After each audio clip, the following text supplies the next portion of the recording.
Good morning, good afternoon, excuse me. The committee will come to order.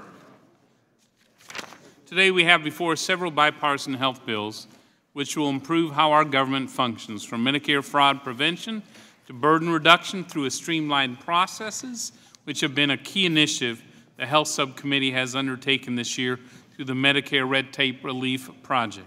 It's critical for this committee to continually search for new reforms, especially when that means helping our nation's seniors. It's our duty to ensure our seniors are getting the best possible service and help when making health care decisions.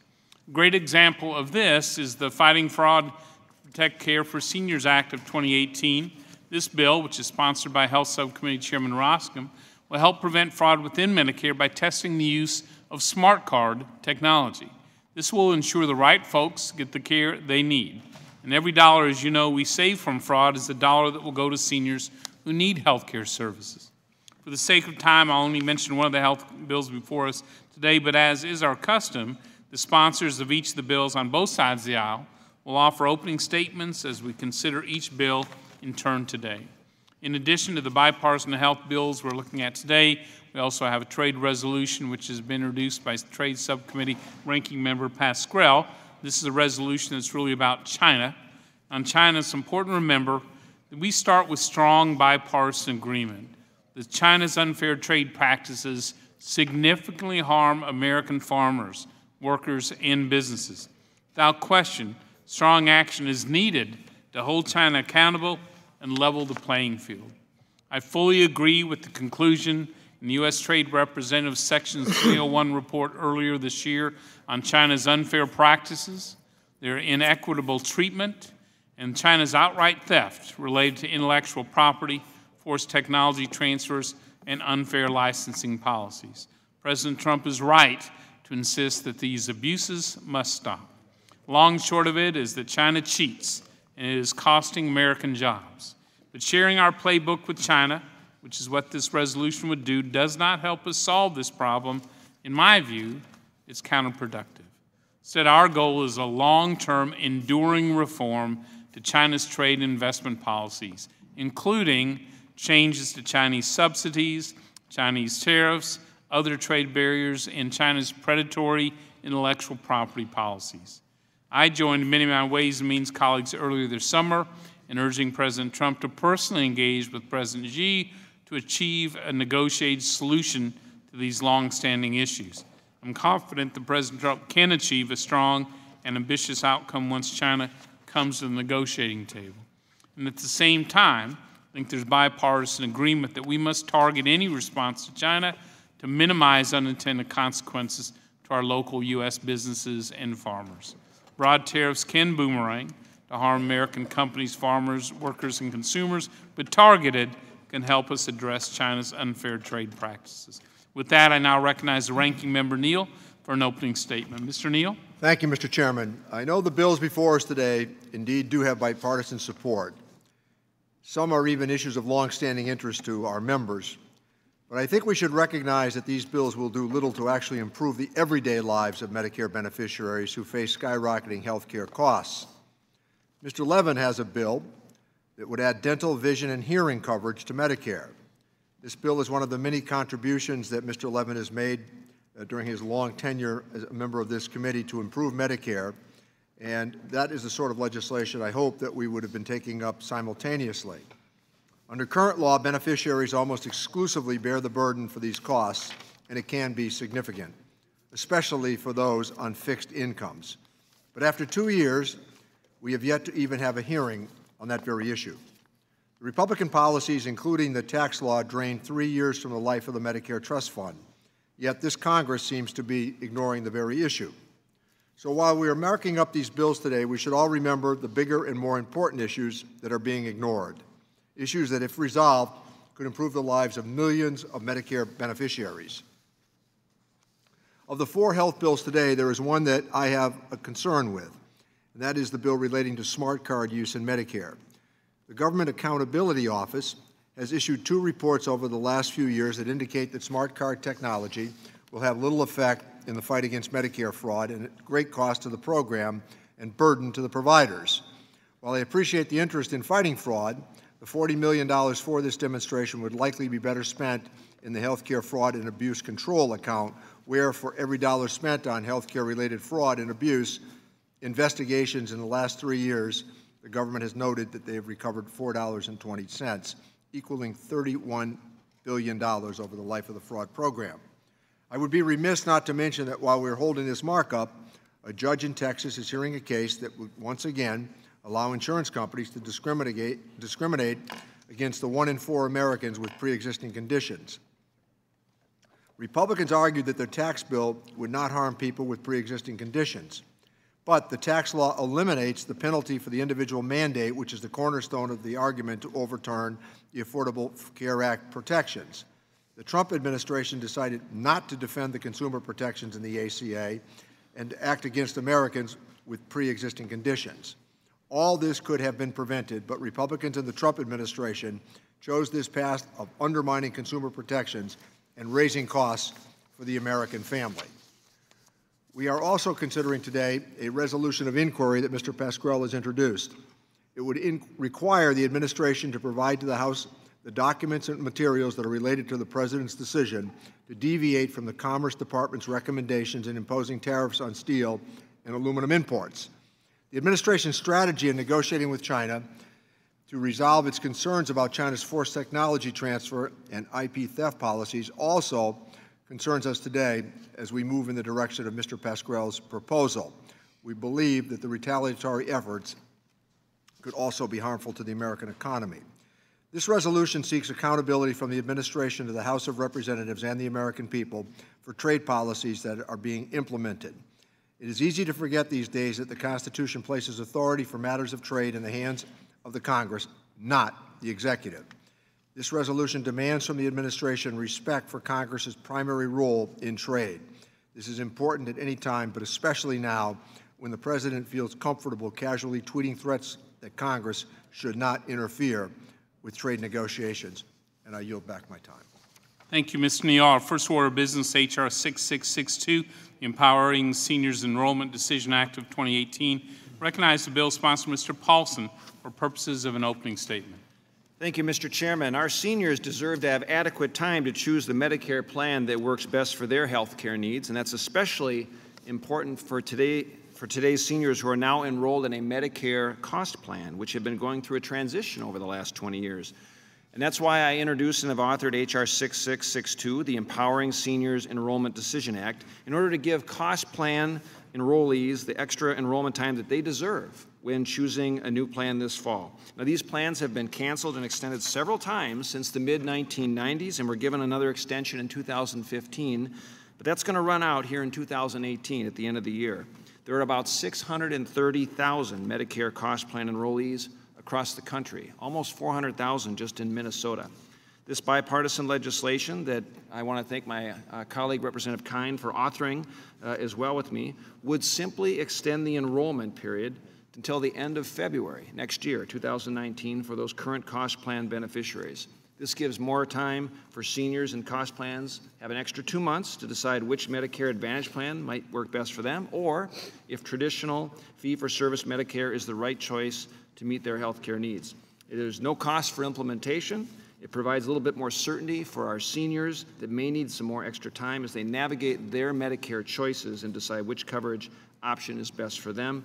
I look forward to our discussion and passing the bill with bipartisan support, and I yield back, Mr. Chairman. The gentleman yields back. I'll now recognize the bill's original co-sponsor, Mr. Kind, for purposes of an opening statement. Thank you, Mr. Chairman. Mr. Chairman, I'm pleased that H.R. 6662, the Empowering Seniors Enrollment Decision Act, being considered today, is moving forward. And I thank my friend, Mr. Paulson, for working with me on this. In some states, including Wisconsin, Medicare cost plans will be phased out after this year, meaning a number of Medicare beneficiaries currently enrolled in these cost plans will need to enroll in a new Medicare Advantage or fee-for-service plan.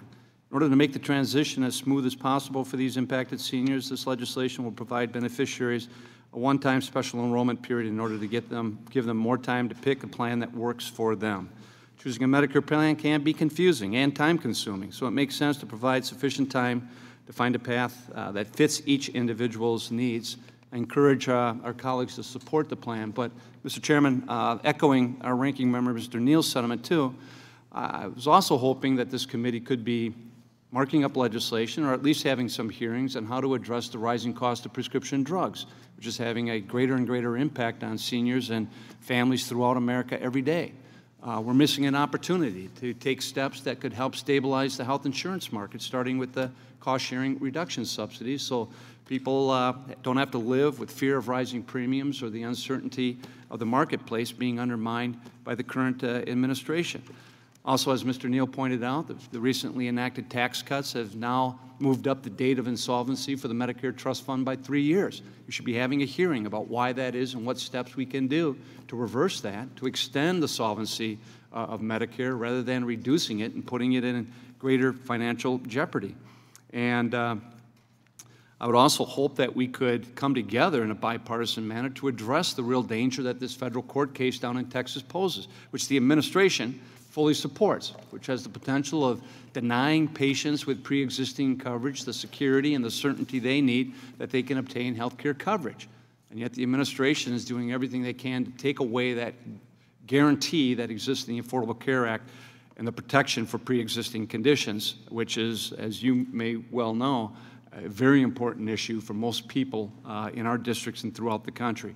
There's a lot that we can be working on in a bipartisan fashion, not least of which continuing to move the healthcare system to a value, quality, outcome-based system and aligning the financial incentives in that direction, which I think is the great hope and promise we have in reforming a healthcare system that we and future generations will be able to afford in the future.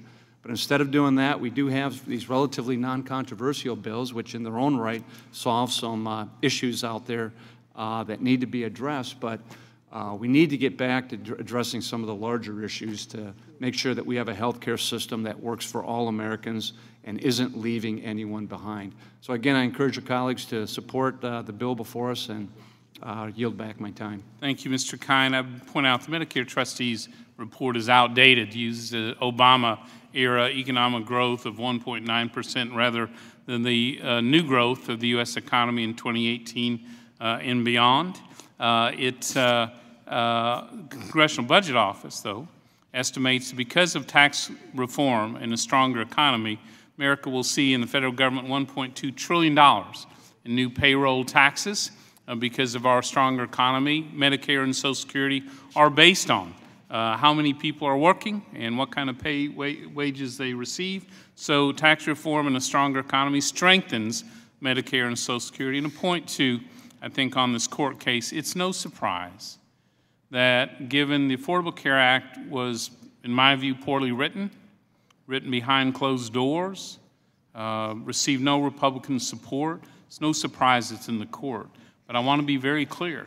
The House replacement bill protected consumer protections like pre-existing illnesses, protected no lifetime caps on health care expenses covered, made sure children could stay on their plans till age 26, and went farther, lowered health care costs by 20% for people trapped in the Affordable Care Act.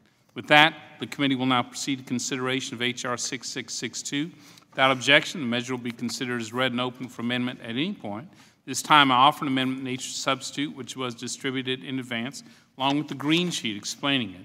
Without objection, the amendment in nature substitute shall be considered as read, open for amendment at any point, and considered base text for purpose of an amendment.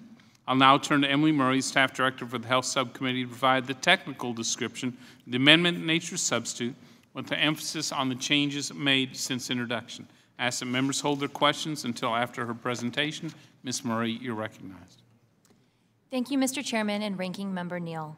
H.R. 6662, the Empowering Seniors Enrollment Decision Act of 2018, was introduced by Representatives Paulson and Kind. The legislation codifies existing regulation which allows for non-deemed Medicare cost plan enrollees to take advantage of the special enrollment period from December 8th through the last day of February that is currently only offered in statute to deemed Medicare cost plan enrollees. That is, those seniors whose plans are transitioning to a Medicare Advantage plan. This change ensures that all impacted beneficiaries have uniform and adequate time to make a decision about their Medicare coverage and know that the plan they have chosen best fits their needs. As noted on the green sheet, the Chairman's amendment makes technical corrections to the legislation. Mr. Chairman, that completes my walkthrough. Thank you. Are there any questions about the amendment in the nature of a substitute? Does anyone wish to strike the last word? Mr. Levin, you're recognized. I just want to reiterate what our ranking member said and what our chairman said. The reality is we're taking up a series of bills today that aren't going to basically address the need for health care in this country. The bills may, in some cases, be a small step forward in some respects. And what was said about pre-existing conditions, I think, really needs to be examined. The Trump administration has essentially put itself on the side of a lawsuit that is most likely going to undermine the protection of people who have a pre-existing condition. That's basically correct. And if the judge holds to what we think he may, or she, it's a he, it will be because of legislation that the majority on this committee passed. And so you can bring up bills that may help individual members in the next couple months. At the same time, you are not taking the necessary steps relating to the millions and millions, as Mr. Neal has said and others, who have pre-existing conditions, who are because of an unfavorable court decision, which was based on action by the majority here, those millions are going to be in danger of losing the protection that they deeply need. So I wouldn't call these bills a smokescreen. There is bipartisan support, but they shouldn't be used to obscure what is basically the position of the Republican majority in this institution. And they're in special jeopardy, not only because those are the facts, but because increasingly, and it's no surprise, healthcare is more and more a major, if not the major, area of concern as people think about what they're going to do in terms of their vote in the next couple months. So I just urge everybody who's listening to put all of this in perspective, and look at the facts. What is the basis for the lawsuit? The administration's decision to be on the other side of those who have pre-existing conditions, or all of us who worry about members of the family and friends who have pre-existing conditions. I doubt if there are very many families who either have members who have pre-existing conditions or are friends of families who have members who do.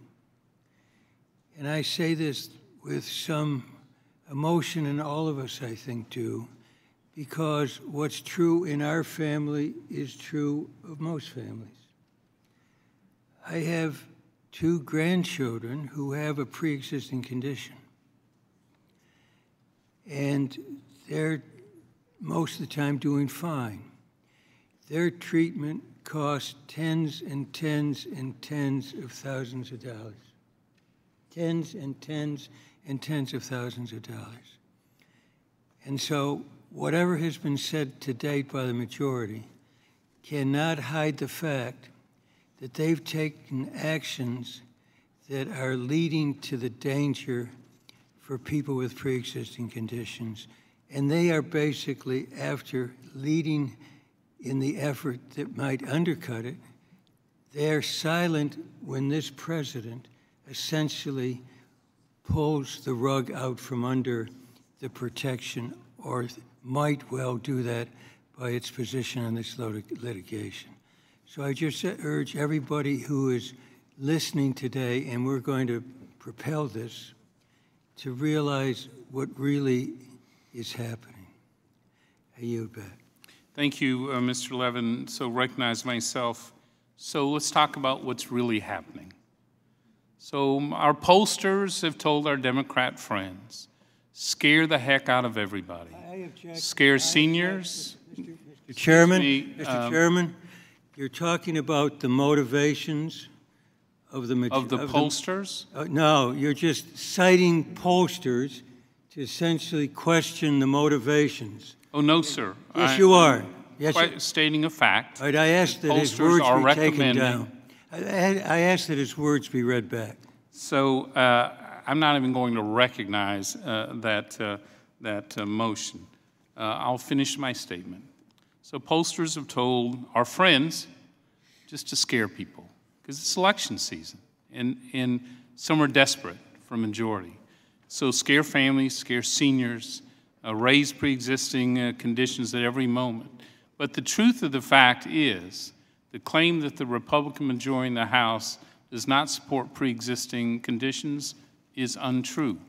In fact, in our House repeal and replacement bill voted on in this committee with every Republican here and voted on by the House protects important consumer protections, pre-existing conditions, kids staying on their plans till 26, no lifetime caps, making sure families can't be denied health care when they need it, or if they get sick, they can't be renewed, they need to be renewed. That is what our bill provides. That is what the Republican majority in the House supported and supports today. My biggest worry are the families who are trapped in the Affordable Care Act, who have seen their, with kids with special needs, with families with chronic conditions, whose premiums have doubled under the Affordable Care Act. Their out-of-pocket costs have skyrocketed.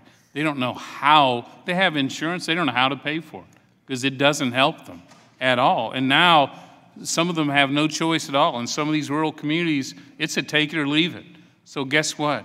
A lot of families have left it because they can't afford, it's a plan they don't want, they can't use, they can't afford, it doesn't help them. That's our worry. That's what the debate ought to be. Our Republican repeal and replace not only kept those important consumer protections, but it lowered the health care costs, according to CBO, by up to 20% by giving them a broader range of options.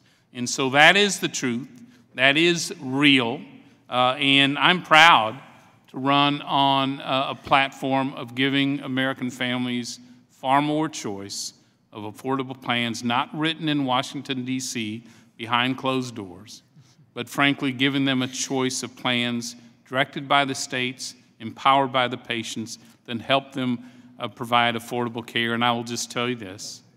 So if the Affordable Care Act has worked so beautifully, why, 4 years after it took effect, is health care still the #1 concern of American families? If that was solving the problem, if I may finish, if that's solving the problem, why would we turn over control of more of that problem to the people who've created it? Well, the answer is Obamacare did not solve the problems, frankly, Americans are facing. Mr. Chairman.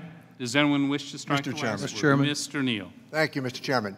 Mr. Chairman, the argument you just offered doesn't stand up when you consider that after the full implementation of the Affordable Care Act, 20 million more Americans had health insurance. And the cornerstone of it, the glue that held it together, was indeed the mandate, which this committee willfully decided to dismantle. And by dismantling that question, all of a sudden, only 17 million Americans had health care insurance for the first time. Now, what's striking about that is when you consider what you said about polling, the interesting point of that is the following. The Affordable Care Act became more popular because of the efforts that were made by the White House and the Republicans in the House and the Senate to dismantle it. There's no denying the fact that more people have health insurance today because of the Affordable Care Act. Actuarial reality dictated that in order to be able to keep pre-existing condition, to be able to keep 26-year-old on their parents' health insurance, and to put a cap on out-of-pocket expenses, you needed to share the risk of health insurance because that's the basis upon which it works. I yield back my time, Mr. Chairman. Gentleman yields back. Does anyone wish to strike the last word? Mr. Doggett. Let's strike the last word.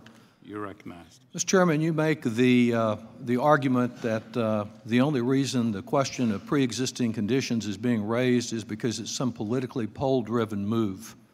What is happening today in Fort Worth, Texas, in a United States District Court is an almost unprecedented attack on the Affordable Care Act pre-existing condition provisions.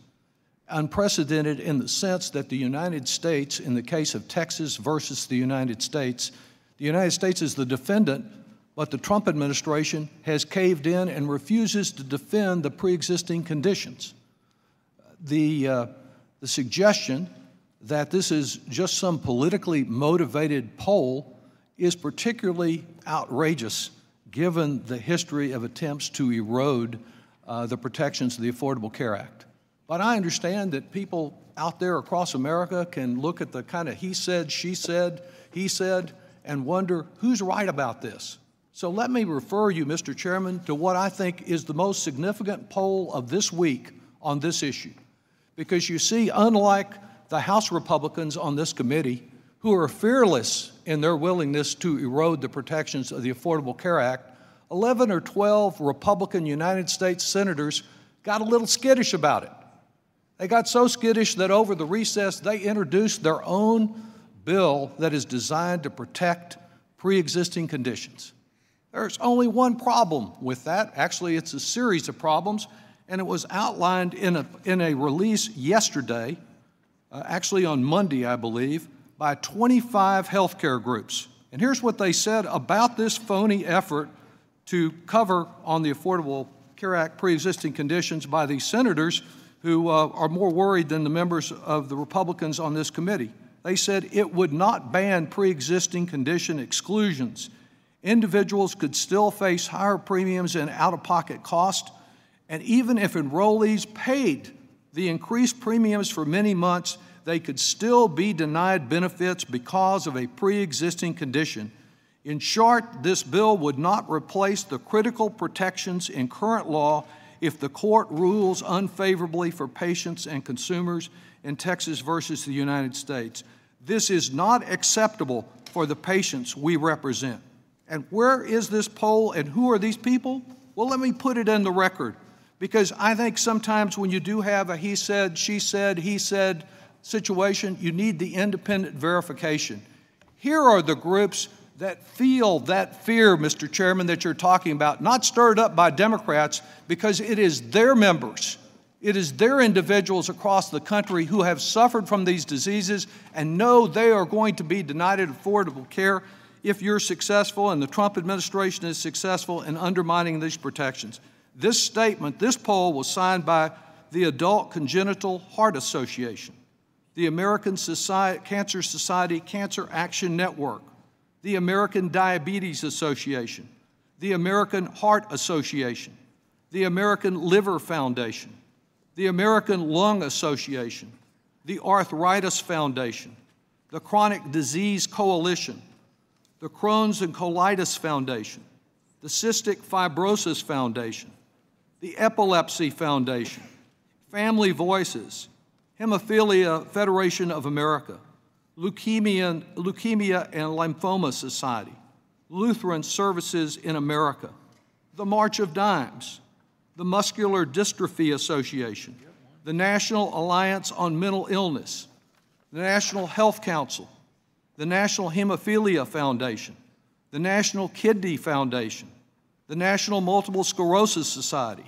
the National Organization for Rare Disorders, the National Patient Advocate Foundation, the National Psoriasis Foundation, Susan G. Komen, who does the Race for the Cure over breast cancer, a very bipartisan group across America, the United Way Worldwide, Women Heart, the National Coalition for Women with Heart Disease. You are correct, Mr. Chairman. There is fear out there, and we don't have to stir it up. We don't need any polls to stir it up, because the members of these associations that are bipartisan, that recognizes that these serious diseases affect people who are Democrats, Republicans, Libertarians, and none of the above, and they're concerned about protecting them. They have protections under the Affordable Care Act that you have tried to repeal 60-plus times. And failing to repeal it, you began eroding it away. And in collusion with the Texas Attorney General, does anyone wish I have to 3 strike the last seconds word? left. Mr. Chairman? No, the I yield gentleman's back. time has expired. I understand why you'd want to cut me off. Thank you. Each member, just a reminder, has 5 minutes to strike the last word. We enforce that equally on both sides of the aisle.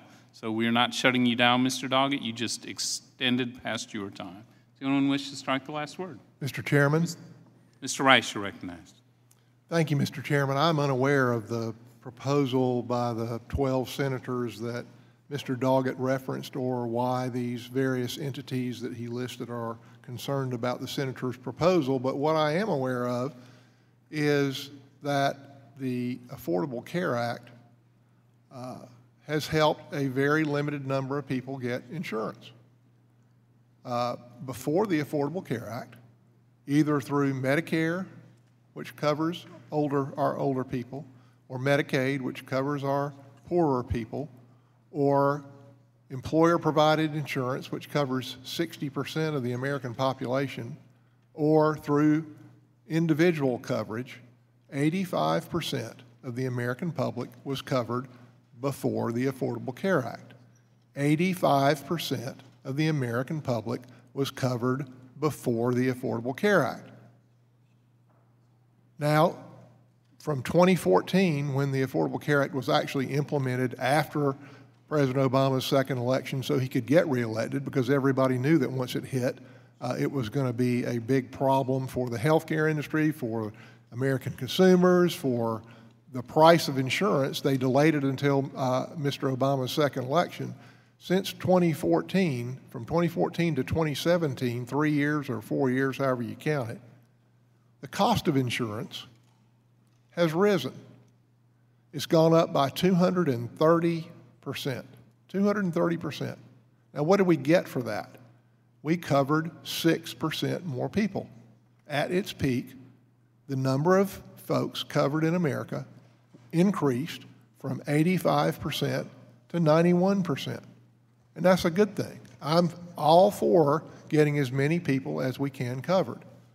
6% more people got covered, but at a cost of 230% premium, 130% premium increase. The other 85% had to pay more than twice as much.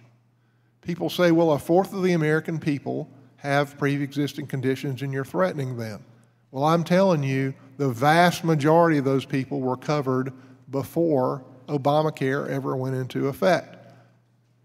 I am very sorry, Mr. Levin, that you have 2 grandchildren with pre-existing conditions. I have no idea what those are. I have 2 sons that also have pre-existing conditions. One has a heart defect and one had a head injury. And at no time in their lives were they ever without insurance. They were always covered by various mechanisms that allowed for people with pre-existing conditions to be covered. In South Carolina, we had a health insurance pool.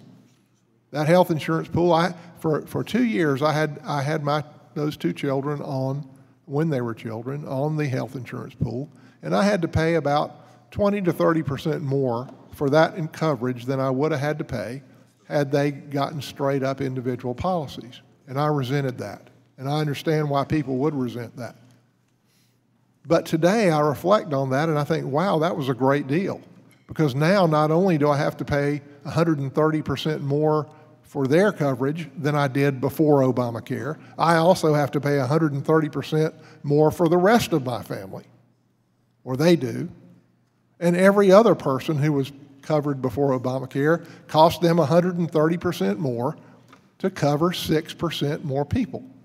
I think this law, I hear complaints about it all the time from back home, that even if they can afford the coverage doesn't afford them. It affords them no benefit because the deductibles are so high and because of the restrictions on the use of the policy. So I think we can do much better. I think the House Republicans, the proposal that we passed, as CBO said, would have dropped health care costs by 20%, health insurance premiums by up to 20%.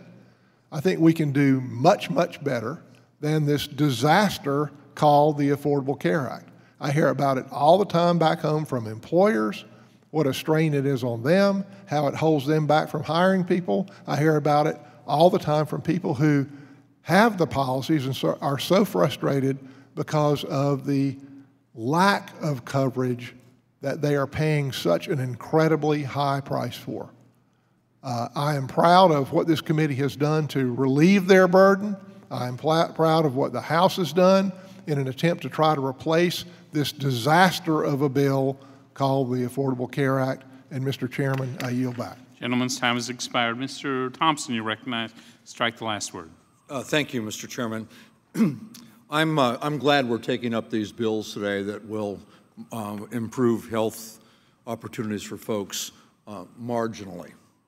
I am disappointed, Mr. Chairman, that you would accuse Democrats of listening to pollsters to talk about issues that we all have great concerns about, issues that we've all heard from our constituents about, and it was offensive to hear that from the dais and to hear that from the chairman. We go home to our district every weekend. We talk to our constituents. We hear what their concerns are. And believe me, Mr. Chairman, people are concerned about the danger in them losing coverage because of pre-existing conditions. I don't have a pollster, but I'll tell you about a call I got this week before last at my house during the district work period. It was from my sister-in-law, who is a Republican, hard-working, middle-class family. She's a dental hygienist. Her husband is a pastor in a Baptist church, a newer Baptist church. And they didn't have health care until the Affordable Care Act. That was their health care once he took over the church. Well, she called last week because she was just diagnosed with multiple myeloma. And as you can imagine, she's pretty worried about that. And she called to talk to my wife, who's a health care provider. But her number one issue was, now I have a pre-existing condition. When this treatment's over, am I going to lose my coverage? Mr. Chairman, people are frightened. They're scared to death. And the case that's being tried in Texas right now, that's been referenced a number of times, just adds fuel to that fear. This isn't pretend. This isn't pollster-driven. This is very, very real. People want assurances that if they get sick, they will be treated, and once they're treated, they'll be able to continue with their insurance. They'll be able to buy insurance to have access to health care. The fact that we're ignoring this or passing it off with a cheap, offhanded comment about political pollsters is not only offensive to me, but it's offensive to the people we represent.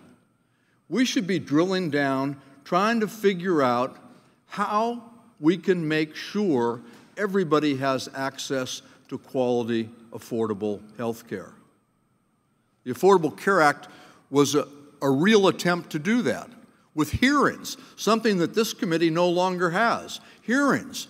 We had hearings, we heard from expert witnesses, we've heard from people who have had to live with the effects of inadequate health care.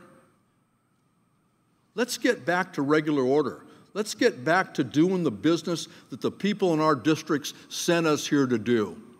Let's not cheapen this issue. I yield back the balance of my time. Gentleman yields back. Do no wish to strike the last word. Mr. Chairman. Yeah, Mr. Winstrup, you're recognized. Thank you, Mr. Chairman. You know, I think the pre-existing condition fear that so many people have is a result of so many people telling them that pre-existing condition clause is going to be taken away. The chairman has made it quite clear what the House has voted on the Republican side. You know, I was in church one day and I saw something I'd never seen before. The priest was talking about the Archbishop's fund drive, and somebody raised their hand and interrupted him and said, "Father, you don't know what it's like out here, because what I'm paying right now for insurance is through the roof, and God forbid if I get sick because I can't afford that because my deductible is too high." And you look at the individual mandate. Some people can't afford the Affordable Care Act plan, so they'd rather pay the penalty. Some people don't want the Affordable Care Act plan, so they pay the individual mandate. They're penalized. When they are penalized, this reduces the funds that they may have to pay for any health care costs that they may ensue, or get an alternative insurance. It's taken away from them. And I'm telling you, what amazes me is I never thought that free countries will make people buy something just because they're alive, and if they don't buy it, they're punished or taxed. And by the way, some people go to jail if they don't pay their taxes. This is what's on the line here. This is what people are talking about now. Are we a free country or not? Or are we a country with a government that can make you buy something just because you're alive, make you buy flood insurance because you live in the desert? Or make you buy spinach because some people in the government think it's good for you? That's what's at stake here, folks. We have ways to provide more health care for people, more affordable health care for people. Why don't we work together and get some of this done, which we can do from this committee, instead of doing all this stuff, inciting fear. When you heard the chairman today, he said we're not in favor of getting rid of an opportunity for people with pre-existing conditions to get their coverage. Quit spinning it. Tell the truth. I yield back. Thank you. The gentleman yields back. Dr. Chu, you're recognized. Are people in deep fear about their insurance being taken away because of pre-existing conditions? They are. And one of them is my constituent Amanda, who was diagnosed with leukemia while in college. The medication she takes saves her life. It keeps her cancer at bay, but it costs $10,000 a month. Right now, the Trump administration is in court arguing that protections for people with pre-existing conditions should be struck down. So people like Amanda, who will have this disease for the rest of her life, will be left out in the cold. All so that insurance companies can offer junk plans, which offer very little coverage at all. As many as 130 million adults under the age of 65 in the U.S. have pre-existing conditions that could result in their not being able to get insurance coverage in the private market. The Kaiser Family Foundation puts the number at about 1/4 of the country's under 65 population. We don't want to return back to the days before the Affordable Care Act became law, when insurance companies routinely denied health insurance to people who had ongoing medical conditions or recent illnesses. And even when insurers offered policies to those with health problems, they often excluded those illnesses from coverage. And insurance companies could cancel coverage for people who became ill once the policy ended. So if you want to mess around with pre-existing conditions, tell that to the 130 million adults under the age of 65 who do have those pre-existing conditions. Thank you. You gentleman yields back. Yes, the good news is the Republican bill passed the House protects her, reassures her.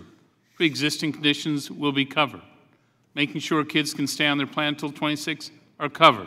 Making sure there's no lifetime caps are covered. And for the record, let me recognize the members of this committee who have voted in law to maintain those consumer protections. Mr. Wenstrup, Mr. LaHood, Mr. Bishop, Mr. Corbello, Ms. Walorski, Mr. Schweikert, Mr. Rice, Mr. Smith, Mr. Holding, Ms. Nome, Mr. Renacci, and Mr. Kelly. And on the top dais, Mr. Reed voted in law to protect those consumer protections and pre-existing illnesses, along with Ms. Black, Mr. Marchant, Mr. Paulson, Ms. Jenkins, Mr. Smith, Mr. Reichert, Mr.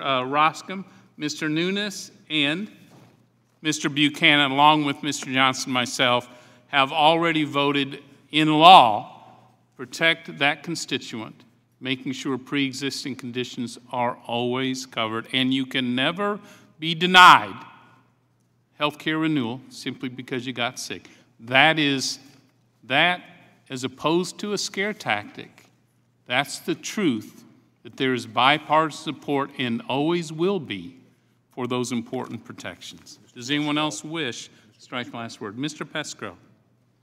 Mr. Chairman, I listened very carefully. I wasn't going to speak on this bill, but from both sides, I find it very interesting, the dialogue, if it's that. I ran on health care in 2010, and I'm going to run in my campaign on health care in 2018. When I speak to my constituents, I don't need any poll, because they talk about health care. And some of them don't like some of the things in the Affordable Care Act, and some of them do. But if they were to ask me the question, if you birds down there in the Congress do away with the Affordable Care Act, what are you going to replace it with? Of course, I don't want to replace the Affordable Care Act. And I've had no answers in 8 years as to what your alternative plan is.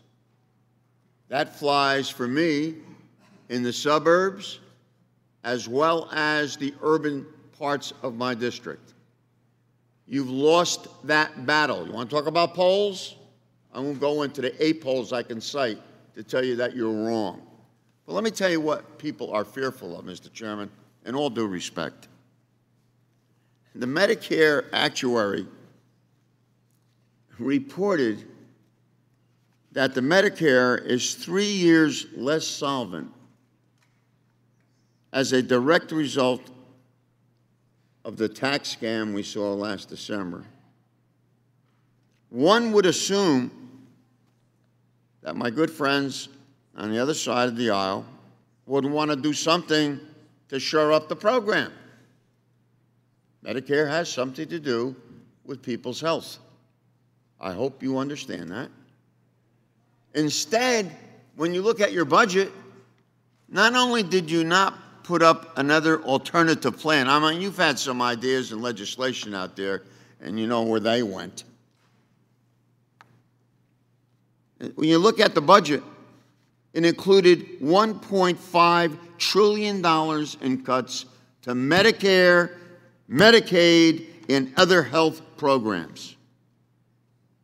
In the Affordable Care Act repeal, that bill attempted to cut almost $1 trillion from Medicare and Medicaid. Yes, we can do better.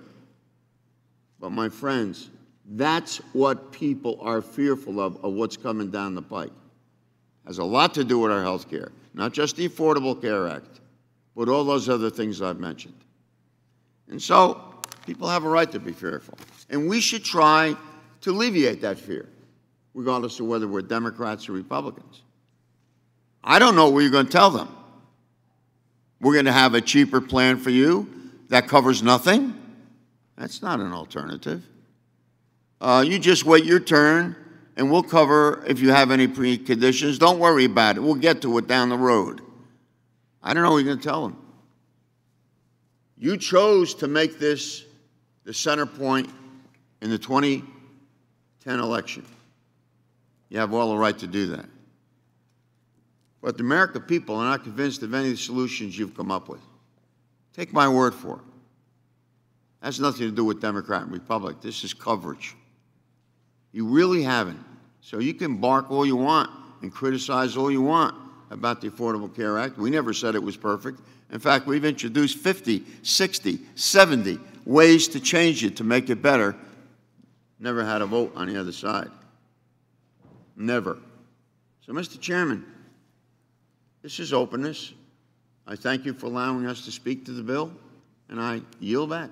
Thank you, Mr. Pascrell. Could you submit for the record the 50, 60, 70 bills that were introduced to improve Obamacare? That we open introduced? To that. Yes, sir. Introduced them right here in this committee. Glad to do it, and we'll leave the record open for you to be able to submit those. Since 2010, we've introduced 50, and if that many, we probably introduced 200. We are really excited about seeing that list. I'm sure you are.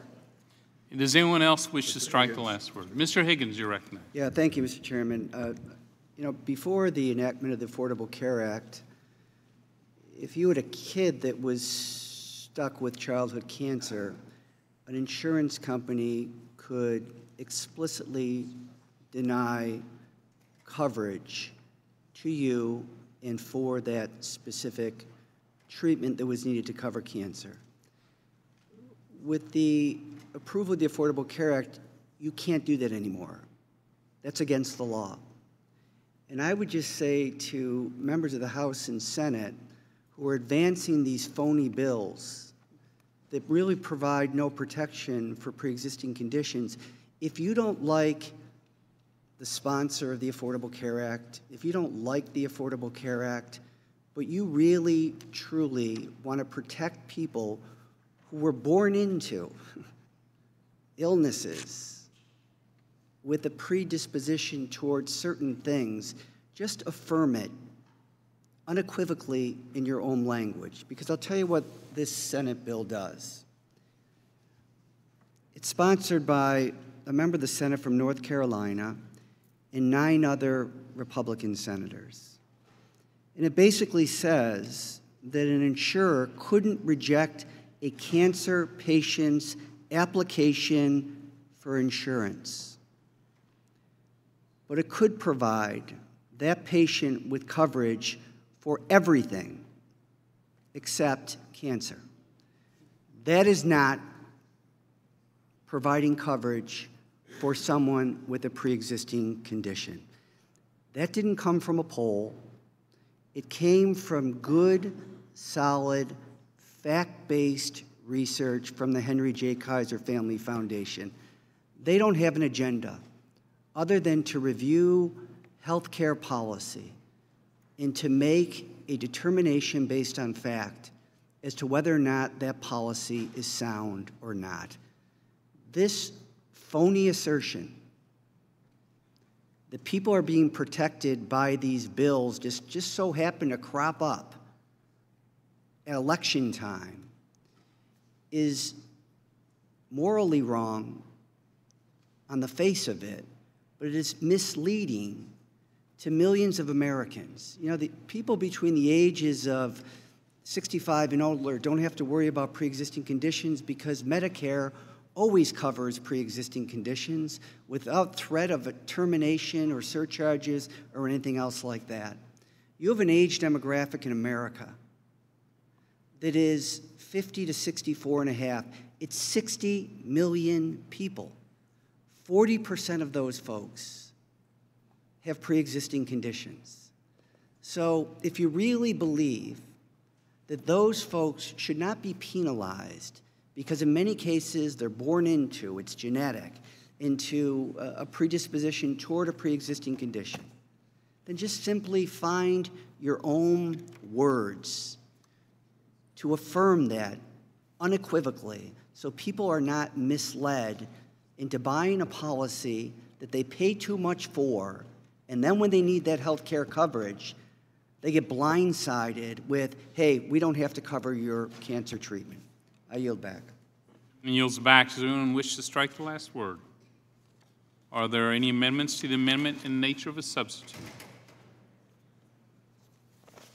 If there are no amendments, questions on the adoption amendment in nature of substitute, all those in favor signify by saying aye. Aye.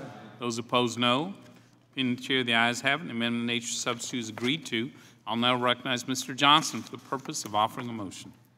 Mr. Chairman, I move that the committee favorably report H.R. 6662 as amended to the House of Representatives. The question is on favorably reporting the bill H.R. 6662 as amended. All those in favor signify by saying aye. Aye. Those opposed, no.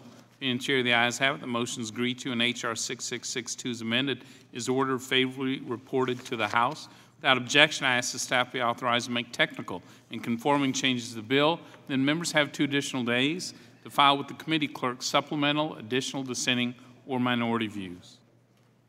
Our next order of business is H.R. 6690, the Fighting Fraud to Protect Care for Seniors Act of 2018. I'll now turn to the Health Subcommittee Chairman Peter Roskam, the bill's sponsor, to give an opening statement. Mr. Roskam. Thank you, Mr. Chairman, and thank you, Mr. Blumenauer, for your co-sponsorship and working closely with me on this important piece of legislation. Based on current estimates from the Center for Medicare and Medicaid Services, CMS, Medicare fraud and error continues to cost about $40 billion annually. And if you just think about that, it's a shocking number. And despite advances in technology, predictive modeling, and authentication security that we've yet to see in our healthcare payment system evolve and adopt these innovative tools. In other words, we've got a lot of other things that are happening in the private sector that are eclipsing what's been happening in Medicare in particular. So this bill proposes a remedy. And it proposes a Medicare Smart Card pilot program, which is a key to first step in testing this type of technology within the Medicare system. H.R. 6690, the Fighting Fraud to Protect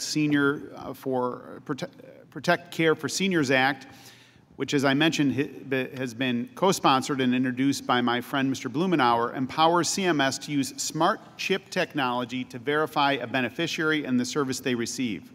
Historically, CMS has used a method that has pejoratively been called pay and chase in processing Medicare payments. First paying a charge and then looking later to see if whether it's valid or not, and potentially trying to claw back the money if the payment was made improperly. Clawing back is fine and well and good, but it leaves a lot to be desired. It is after the fact. And so this is prospective, trying to make sure the money doesn't go out the door improperly in the first place.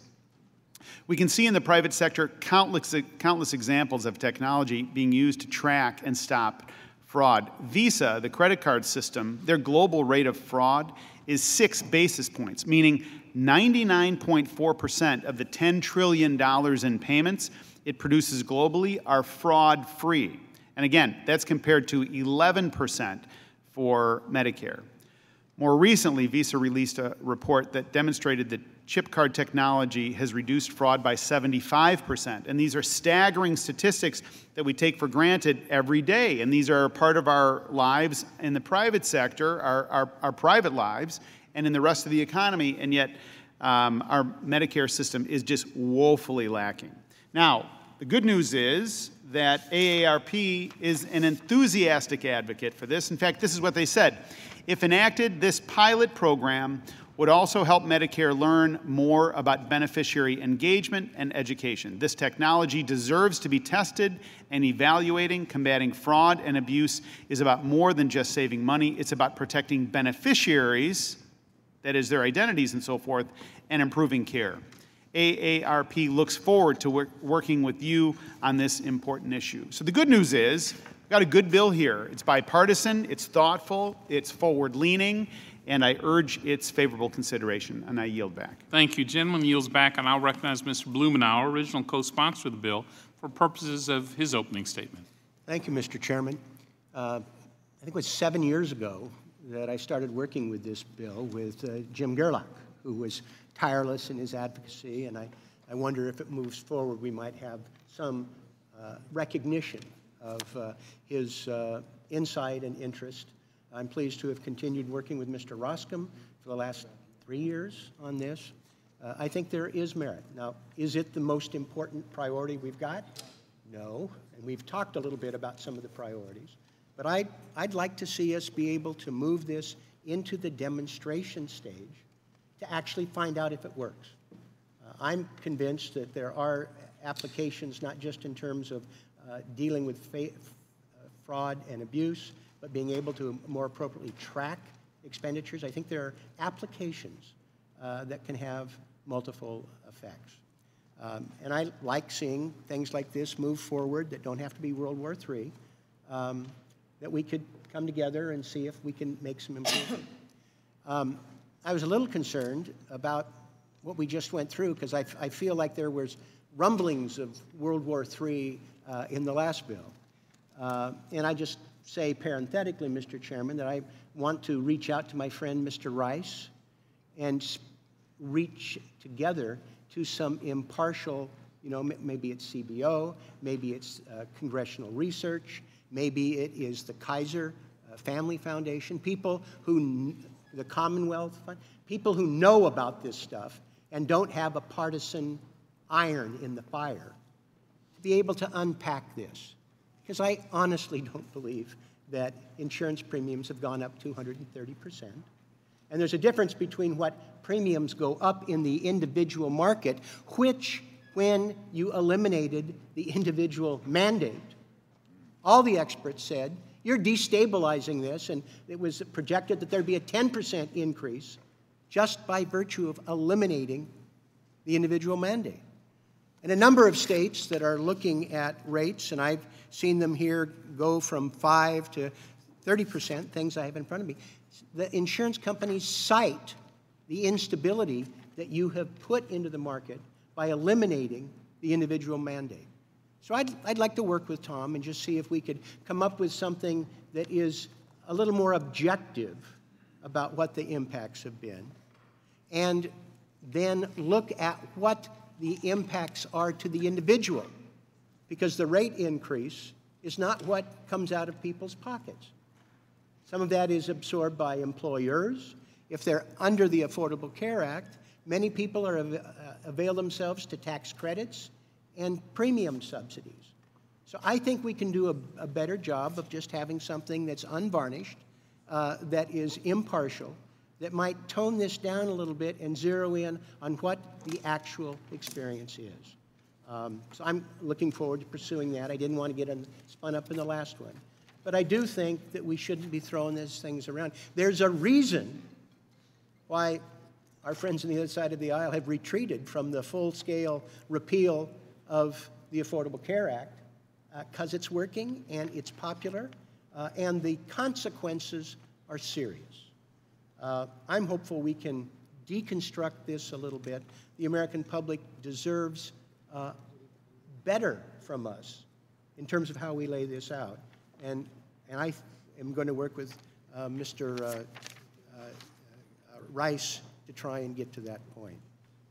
Mr. Chairman, I couldn't let this moment pass, however, without noting that this is the 401st hearing or subcommittee hearing that we have had since Republicans took control of this committee. And in that 401 sessions, we have had one witness for 5 minutes talk about infrastructure finance, which is a critical responsibility of this committee. Nobody else in the House can do it. And we've been asleep at the switch. I think that's unfortunate. The letter that I would ask unanimous consent to enter into the record, Mr. Chairman. Without objection. Thank you. Indicates how much the cost is to American families from our neglect. And I appreciate your courtesy in allowing it to be in the record. Thank you, Mr. Blumenauer. We will submit that for record. And just to respond, we would love to take up your offer to have a good conversation about health care. The truth is, I think there is a lot of common ground. We disagree on how best to provide affordable care, what role the government should play versus the states and the individuals. But the other common ground is absolute support for continuing to cover pre-existing conditions, making sure kids can stay on the plans till 26, making sure there's no lifetime caps. How we do that will, I imagine, always be a sort of a bit of a contention. We ought to look for common ground where we can. We'll now proceed to consideration of H.R. 6690. Without objection, the measure will be considered as read and open for amendment at any point. This time, I offer an amendment in nature substitute, which was distributed in advance, along with the green sheet explaining it. Without objection, the amendment in nature substitute shall be considered as read, open for amendment at any point, and considered base text for purpose of amendment. I'll now turn to Emily Murray, the Staff Director for the Health Subcommittee, to provide the technical description of the amendment in nature substitute with an emphasis on the changes made since introduction. I ask that members hold their questions until after her presentation. Ms. Murray. Thank you, Mr. Chairman and Ranking Member Neal. H.R. 6690, the Fighting Fraud to Protect Care for Seniors Act of 2018, was introduced by Representatives Roscom and Blumenauer. The legislation would establish a 3-year pilot program in Medicare to test the use of smart card technology to authenticate the beneficiary at the point of service. The pilot program would be limited to providers and suppliers in targeted geographic regions, taking into account risk of fraud, waste, and abuse. The legislation provides for a provider and supplier hardship exemption, the issuance of smart cards and smart card readers as needed to participate, and includes beneficiary protections to ensure continued access to care. Finally, the bill would require reports to Congress evaluating the feasibility of using such technology, including the ability to combat fraud. As noted on the green sheet, the Chairman's amendment clarifies that the Secretary of Health and Human Services must also include technology vendors on the panel of stakeholders convened to provide input on the implementation of the pilot program. The amendment also makes a technical correction to ensure the report to Congress provides thorough analysis of the pilot program's impact on potential fraud under Medicare. Mr. Chairman, that completes my walkthrough, and I'm happy to answer any questions. Thank you. Are there any questions about the amendment in nature of substitute? Mr. Doggett, you're recognized. Or Ms. Sewell, you wish to question Mr. Murray? Thank you. How much will this cost? So, Mr. Doggett, you're recognized. Oh, I'm sorry. I'm sorry. I'll yield to Ms. Sewell. Ms. Sewell, why don't you begin? Go ahead. Thanks. That was a very good question, Mr. Doggett. What's the cost of the program, of this pilot program? Thank you. So scores from CBO are not required at this stage in the process. However, based on informal conversations with CBO, this legislation does not have a direct spending cost associated with it. Well, will the providers be provided the smart technology? Like, how will the providers actually get the smart card? The legislation indicates that if so requested, they would be able to have that technology provided to them. So CMS would pay that cost? That is correct. So how could it have no financial bearing if CMS is going to be providing to each of the healthcare providers the technology? So according to informal conversations, there'd be no score on direct spending, meaning there could be, though we don't have an estimate, and a indirect or a discretionary spending cost for this bill that would come out of existing appropriations. Has the committee received estimates from the Office of the Inspector General regarding the amount of fraud a smart card would prevent and what that monetary amount of savings would be? I will need to get back to you on specifics. There was, as indicated earlier, a GAO report that had indicated use of smart card technology could impact, I believe, about 22% of cases. But there was also two reports from the GAO that said that it would have nominal impact on fraud. Correct. So the purpose of the legislation is to test this pilot program to see what the impact would be to prevent fraud in Medicare. It's a pilot program to test the ability to use this and to expand it.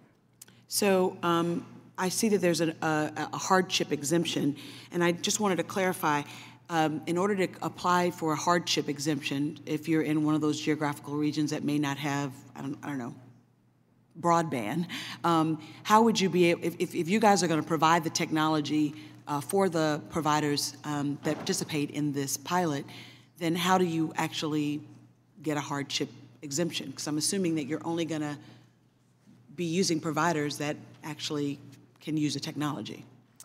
The legislation does not spell out the specific way in which the Secretary shall provide the hardship exemption. That is something we would expect them to provide the specificity on through regulation. And so how might the provider prove that and not be subjected to sort of mandatory participation penalties?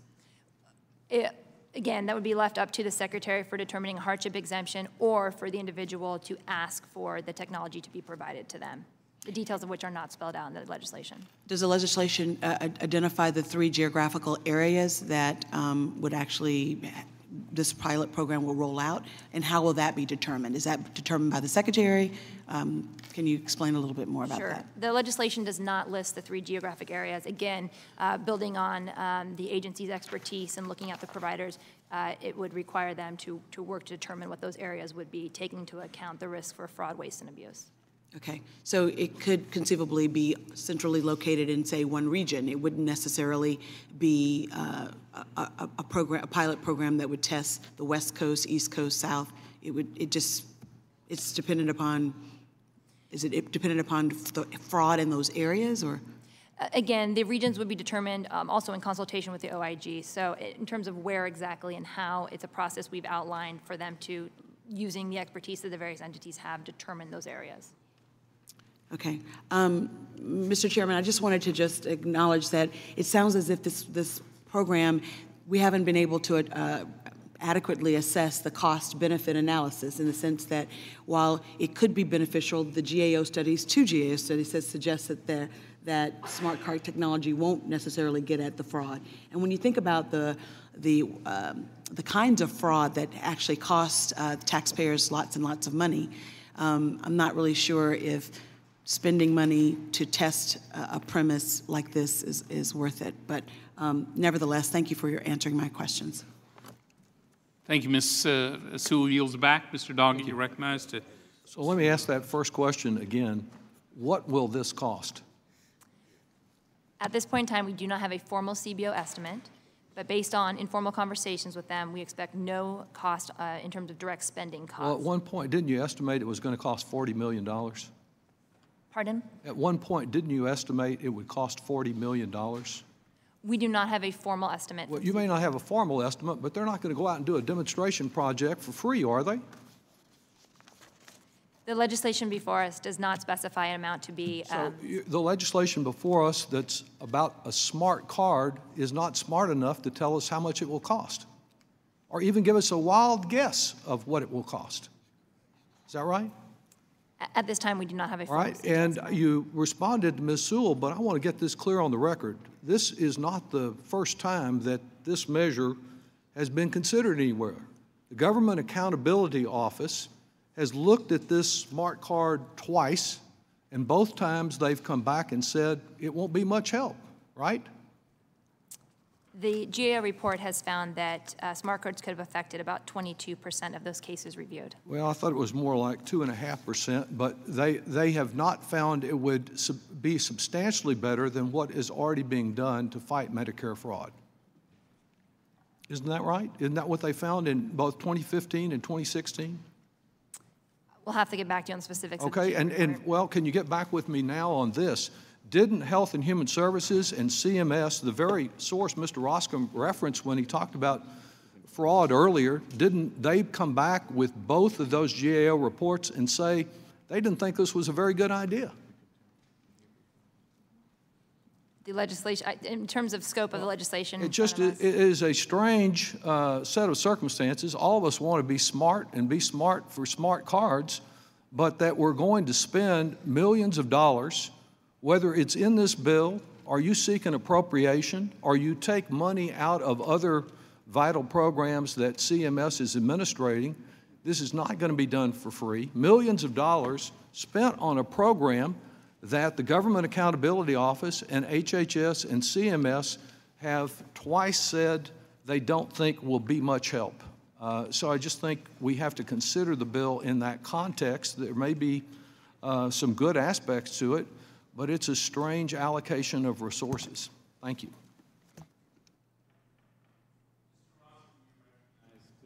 I'm sorry, Mr. Roskin recognized to a question, Ms. Murray. Ms. Murray, I think what's a strange allocation of resources would be to dismiss what is self-evident. What is self-evident is that this technology is working through all aspects of the economy. And it would be a misallocation of resources to say, you know what, we're just going to keep on going the same old direction. We're going to keep listening to people who are basically Luddites and don't recognize the nature of technology and the opportunity that it brings us. And it would be a strange allocation of resources or a misallocation of resources to say we're just going to go all in on something.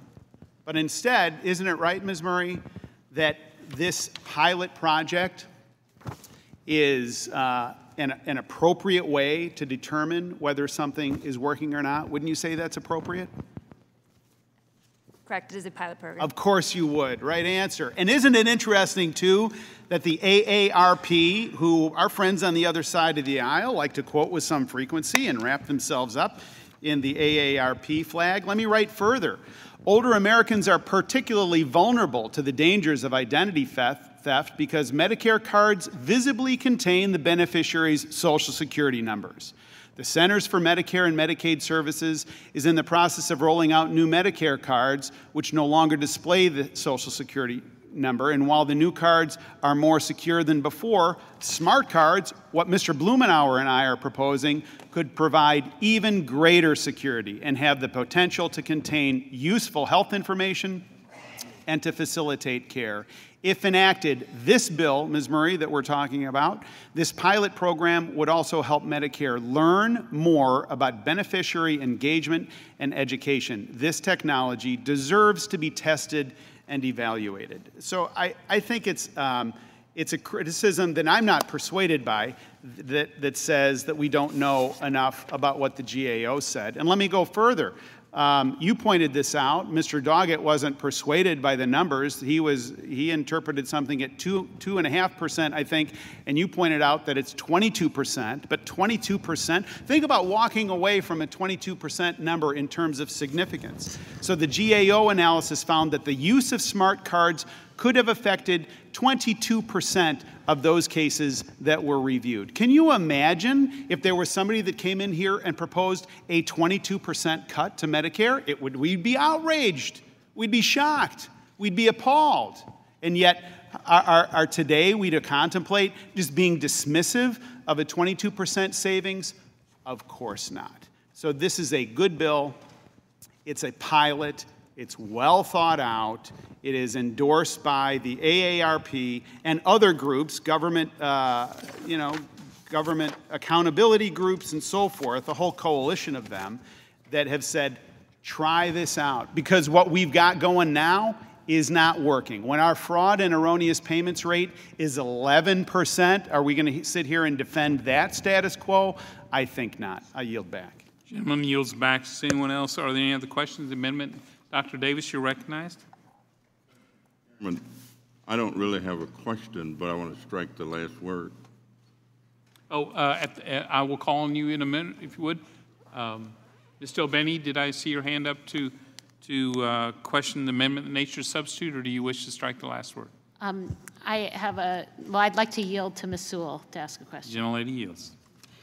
Thank you so much, Congresswoman Del Benny, for yielding.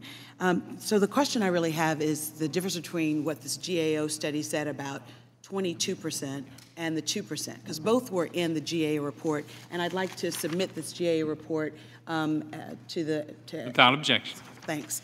So the 22% said that the GAO report said that it could have affected 22%, and yet the results were that only 2% that it only affected 2% of the overall cases that were reviewed as a part of the study. Is that right? I'm here to speak on the technical aspects of the legislation in front of us, not the GAO report. We'll have to get back to you on the specifics of the GAO report. Well, Mr. Chairman, I actually have the GAO report in front of me, and it says the GAO analysis found that the use of smart cards could have affected about 22% of the cases GAO reviewed, but in fact, that the percentage of fraud cases reviewed that could have been affected by the use of the smart technology yielded only 2%. I guess what I'm trying to say is that it's really it's disheartening for me to not be able to know the exact cost of this pilot program. It's a 3-year pilot program, over 2,000 participants, according to the bill, and it's obviously going to cost us money. Mr. Doggett has said that $40 million, but it's obviously going to cost us a lot of money. I just want to make sure that it's the best use of the money, the limited resources we have, that we actually do a pilot program like this. And I yield back the balance. Gentleman yields back without objection. We'll move to striking last word, beginning with Dr. Davis. Thank you very much, Mr. Chairman. I must admit that there are some unanswered questions that we are seeking answers for. But as I look at the increasing use of technology and how effective it is becoming, I'm going to vote for this. I'm going to commend Representatives Roscom and Blumenauer for their leadership. I have in my district, as many other people do, large numbers of senior citizens. Many of them are not as sophisticated as some other people in detecting activity and what it means. And so I think any effort that we can make to enhance the utilization of protection for these individuals. I also have a large number of physicians, institutions. I have 24 hospitals in my congressional district, 4 medical schools, and we provide health care for many people who don't live in our district. People come from all over the country, all over the world, to get their health care in the district that I represent.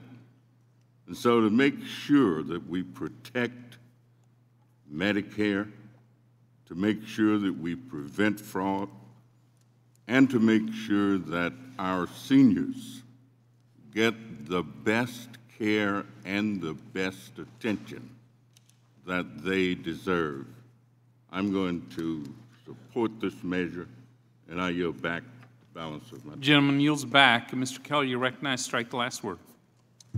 Thank you, Chairman. I just want to read from the Secure Coalition for IDs.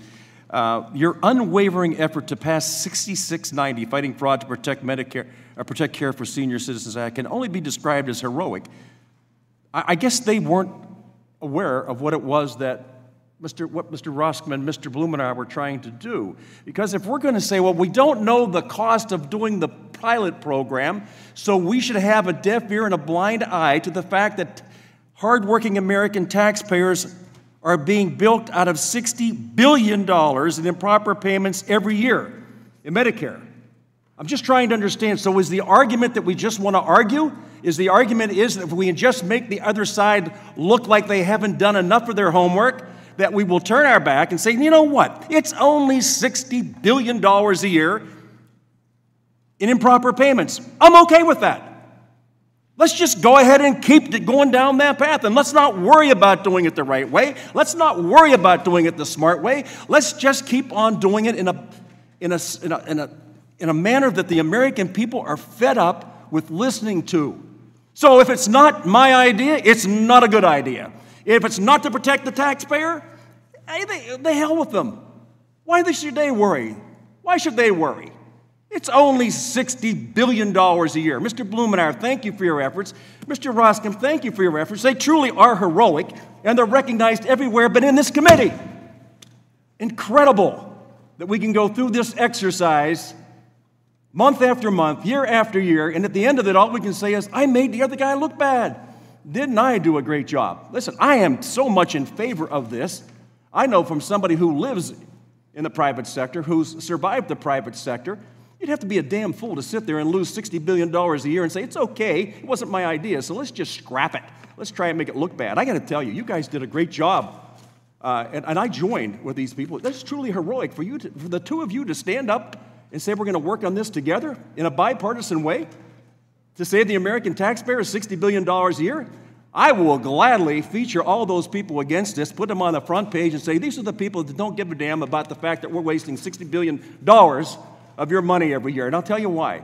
Because it wasn't our idea. So, I think it's time for all of us to yield back and start thinking about what's good for the American people as opposed to what's good for some kind of a little snippet or a bumper sticker, whatever the hell it is we're trying to get to. So, Mr. Roskam, thank you so much. Mr. Blumenauer, thank you so much. And I would just hope that at some point we get to the process where we actually do what's right for hardworking American taxpayers. Thank you. I yield back. Gentleman yields back. Ms. Sewell, you're recognized. Strike the last word.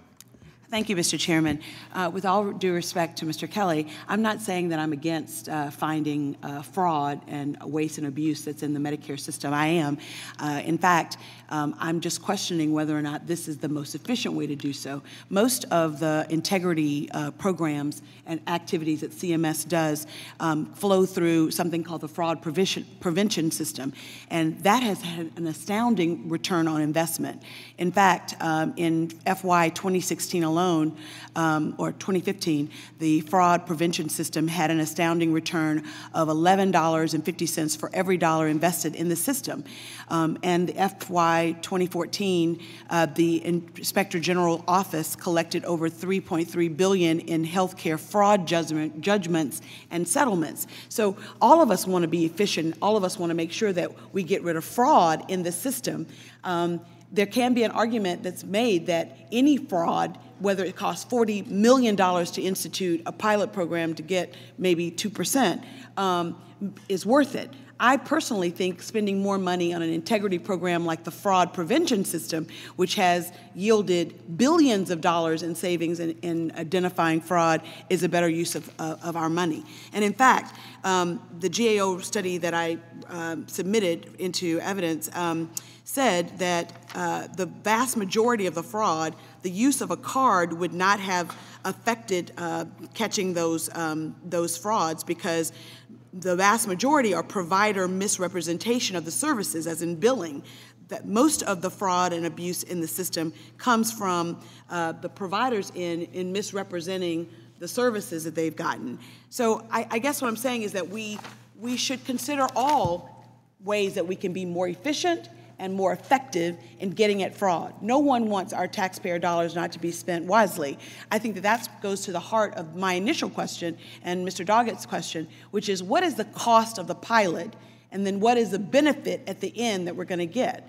To me, those are just basic questions. Will the gentle lady yield? If we could have as much or endless amount of money, Will the gentle lady then yield? having all kinds of pilot programs would be effective. The gentle Yes, lady, I will yield. What's the cost of not doing this program? The status quo, if we would actually... $60 billion a year. No, fraud. but you're assuming that this program will get rid of $60 billion a year. And what I'm saying is the evidence shows that it's really more the fraud prevention system within CMS that has collected the most of the fraud and abuse, because most of the fraud and abuse is not occurring by beneficiaries, it's occurring by provider misrepresentation. That's all I'm saying. And I think that we can do both. In fact, I have a bill I just think that we need to delay these kinds of costs until we can shore up the Medicare trust. And that's going to be my amendment, and my amendment's at the desk. Thank you. The gentlelady yields back. Mr. Cabello, you're recognized to strike the last word. Thank you very much, Mr. Chairman. I've kept quiet today because I haven't been inspired by the dialogue, frankly. But I represent what's known in our country as the Medicare fraud capital of the United States. And it's something that our community is not proud of, and that our local law enforcement works diligently with federal authorities to try to put an end to it. So I just want to thank my colleagues on both sides of the aisle, Mr. Rosk and Mr. Blumenauer, for this initiative, because I have no doubt that in parts of the country like South Florida, this could make a major impact. It could increase the integrity of Medicare, and it can protect dollars for those seniors who have earned Medicare and who really need it. So I think we need to take a step back and avoid politicizing something that's been worked out in a bipartisan manner that could improve the status quo for American taxpayers and for Medicare beneficiaries, and that can put an end to a lot of criminal enterprises that are preying on weak, vulnerable people and taking advantage of the weaknesses in our Medicare program and in many other federal government programs. So I just want to express my gratitude and my hope that this committee can rally around good common sense ideas such as this. Will the gentleman yield for a quick question? I yield back.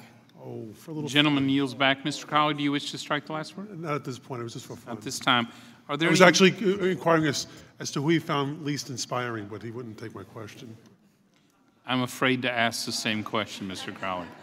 So are there any amendments to the amendment in the nature of a substitute? For what purpose does the gentlelady seek recognition? I have an amendment at the desk, Mr. Chairman. The gentlelady has an amendment at the desk. She's recognized for purposes of offering her amendment. Mr. Riker? Mr. Chairman, I reserve a point of order. Point of order has been reserved. The clerk will distribute the amendment. Ask the gentlelady to suspend while the clerk distributes.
Thank you. The gentlelady is recognized for 5 minutes on her amendment. Thank you, Mr. Chairman.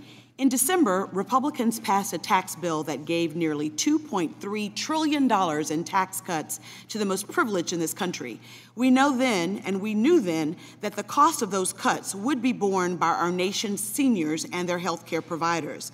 And in June, our fears about the tax bill were solidified when we learned that the tax bill, combined with policies passed in the first year of President Trump's administration, reduced the life of the Medicare Trust Fund by 3 years. For the average American, the tax bill didn't improve long-term economic prospects and came at a tremendous cost for working Americans and the programs that they rely on.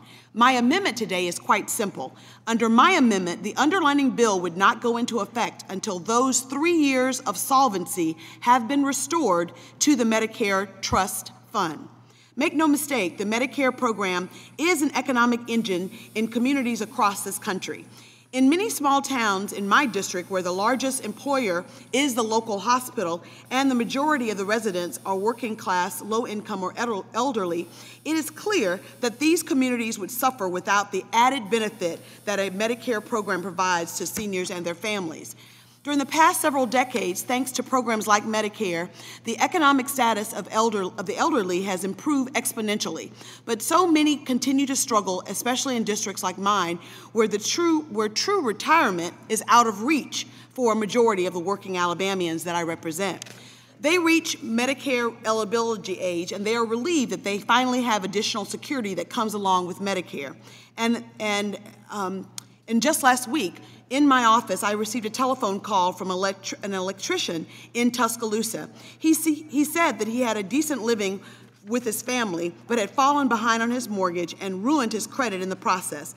He said it was he was a few years from Medicare eligibility, but he worries often that just one medical emergency away from financial ruins, that he doesn't get to be, that when he needs Medicare will not be solvent. So many working Americans feel very strongly that Medicare won't be around when they need it. As a matter of fact, beginning in 2030, all baby boomers, or 21% of the population, will be on Medicare.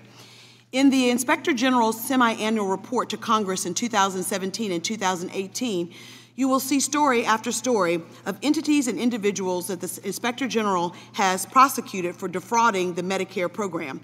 We should be thankful to the Inspector General's office for the savings realized from their work each year. Seeing as we are 8 years from insolvency, Mr. Chairman, it is important that we expand investments in existing programs of integrity activity at the CMS. These programs saved Medicare almost $18 billion in FY 2016 alone. And in 2015, the fraud prevention system had an astounding return on investment, as I stated before, of $11.50 for every dollar invested into the system. So I ask, we must do a cost-benefit analysis when we're thinking about how to spend our money. I think that all Americans would be very happy if we made savings initially to shore up the Medicare Trust Fund instead of spending money that we don't even know exactly the dollar figure for on a program such as this. I agree with the bill's sponsor that addressing fraud in Medicare is important, but based on the GAO's own study, it doesn't appear that implementing smart card technology is the most cost-efficient or effective approach. Mr. Chairman, I have concerns about the underlying bill, but based on the report we have from the Inspector General and the GAO, I have not found reason to believe that the bill would achieve enough savings to justify further sending Medicare into insolvency. But even more concerning is the devastating cost by the Republicans' tax bill.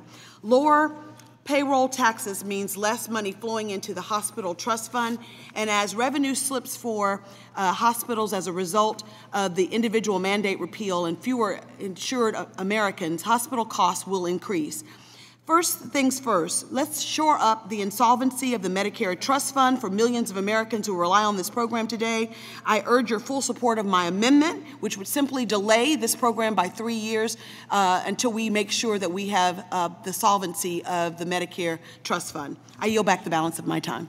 Gentlelady yields back. Mr. Riker, you're recognized with a point of order. Yeah, thank you, Mr. Chairman. I make a point of order to the amendment because it is not germane to the amendment in the nature of a substitute. The amendment violates House Rule 16, Clause 7, because it creates a condition or qualification to be added that is contingent upon an unrelated event or determination. Does the gentlelady offering the amendment wish to speak on the point of order?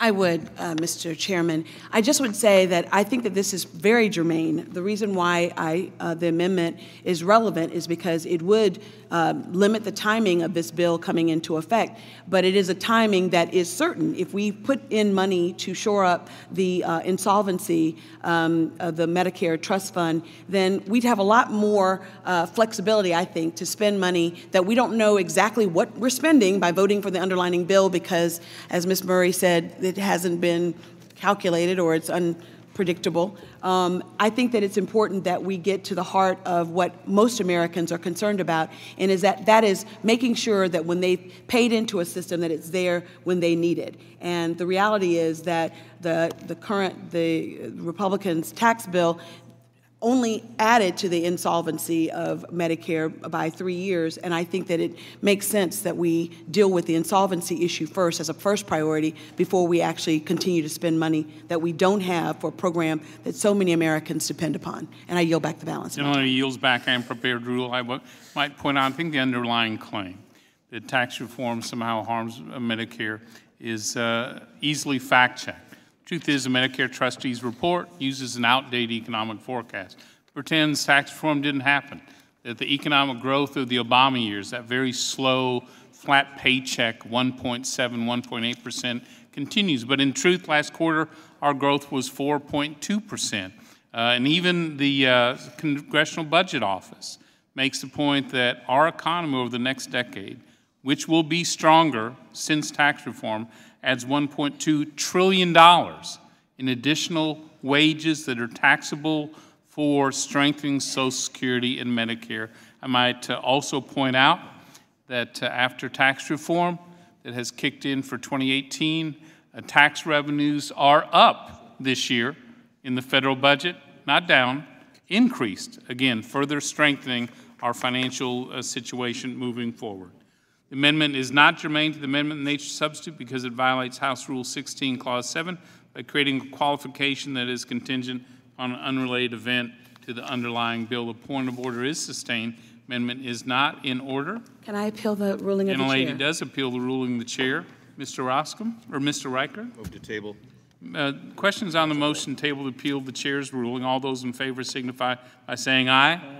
Those opposed, no. No. Giving the chair the ayes have it. The motion table Can is I actually have a recorded vote? Yes, ma'am. Mr. A Chair? roll call is requested. The clerk will call the roll.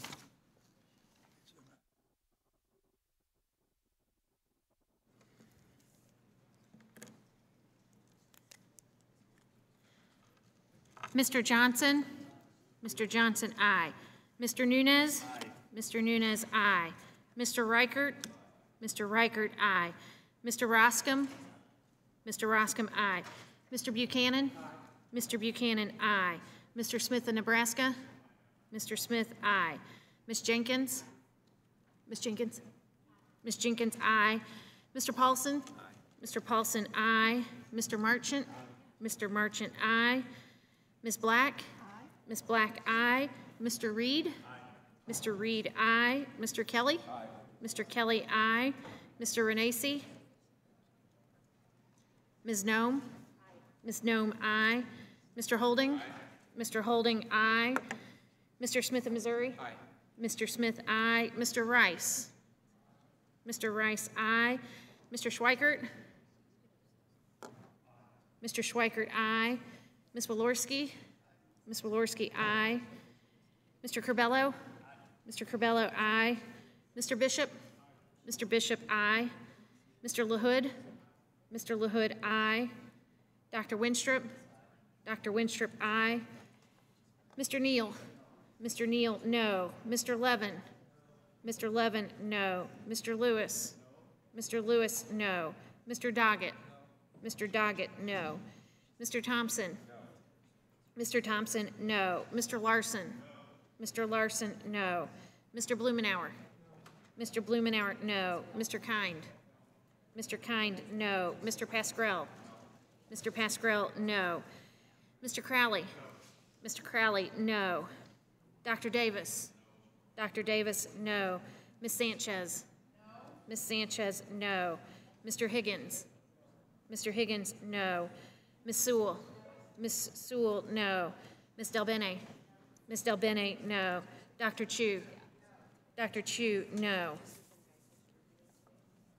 Mr. Renacci. Chairman Brady. Chairman Brady, aye.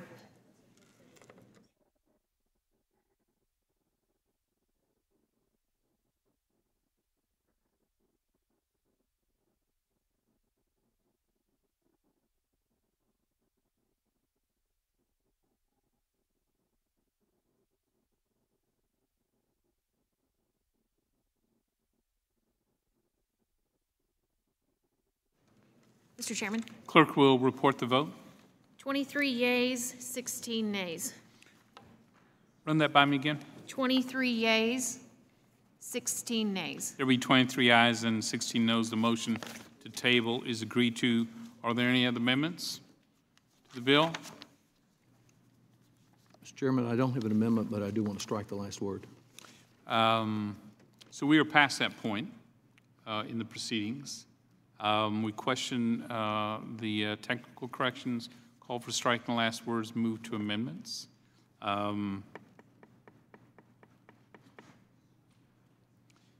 So at this point, we're going to move forward unless there are other additional amendments to this.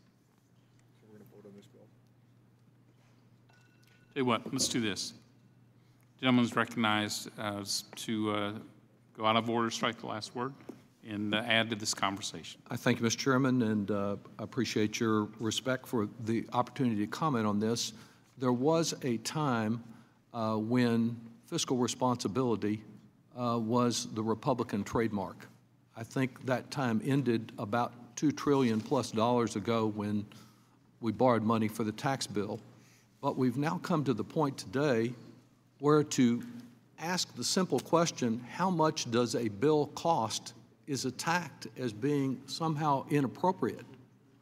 It seems to me that's a question we should ask about all of the legislation that we have. The cost of this bill is not free, and it's also not unknowable. Republicans control the CMS and the HHS. They could ask and they could tell us. And the don't ask, don't tell approach to this seems to me to be consistent with the abandonment of fiscal responsibility. Number two is the question of the nature of Medicare fraud.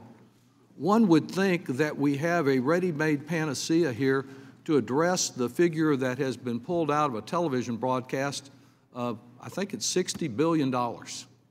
This bill does not address all forms of Medicare fraud.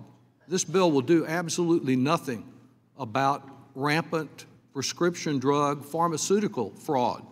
It will do nothing about someone in South Florida or North Texas who bills a patient for a service that was not provided, and the many other kinds of fraud that we have seen through the years. I don't know what the exact dollar amount is, but any dollar, every dollar stolen from the taxpayers in the form of Medicare fraud, we need to do everything we possibly can to stamp out. The dimensions of this program, however, have been analyzed twice by independent government agencies. And to be very precise, and I looked at the report that Ms. Sewell put into the record, what the Government Accountability Office said was that it looked at this issue and it said that, quote, the use of smart cards could have had an effect in 2.4% of the cases. And this is not 2.4% of all Medicare fraud, it's of those cases that dealt with identity issues, a small subset of the total. An issue I'm not unfamiliar with, since in 2010, the Congress passed through the House a bill that I authored on identity theft of seniors to take those Social Security numbers off the cards. It took a long time thereafter, but through the perseverance of Mr. Johnson and a bipartisan backing, we finally got that passed, and finally, after all those years, it's being implemented. Third is the question of the best way to fight Medicare fraud. And the bottom line from Health and Human Services, from the Center for Medicare, Medicaid Services, and from the Government Accountability Office was that we use the resources we have and apply them in the ways that have been the most effective in the past, and this is probably not one of them. Indeed, there are a number of problems associated with these smart cards, such as what happens when a senior loses their smart card. Do they have to have another smart card before they can get the services that they are seeking to obtain? I would say that the problem with this bill is the same problem with all the health care bills on today's agenda. They go around the edges of the problem. They're not necessarily all bad bills. They just don't deal with the central problem, and that is the erosion of the protections of the Affordable Care Act, particularly as they relate to pre-existing conditions, which is why I said you need not listen to our voices as Republicans or Democrats, but listen to the voices of those healthcare groups like the American Cancer Society and the American Lung Association. They know their members are suffering from this problem. The same thing with reference to the prescription price gouging problem that is not dealt with and that we are prohibited from dealing with in this committee.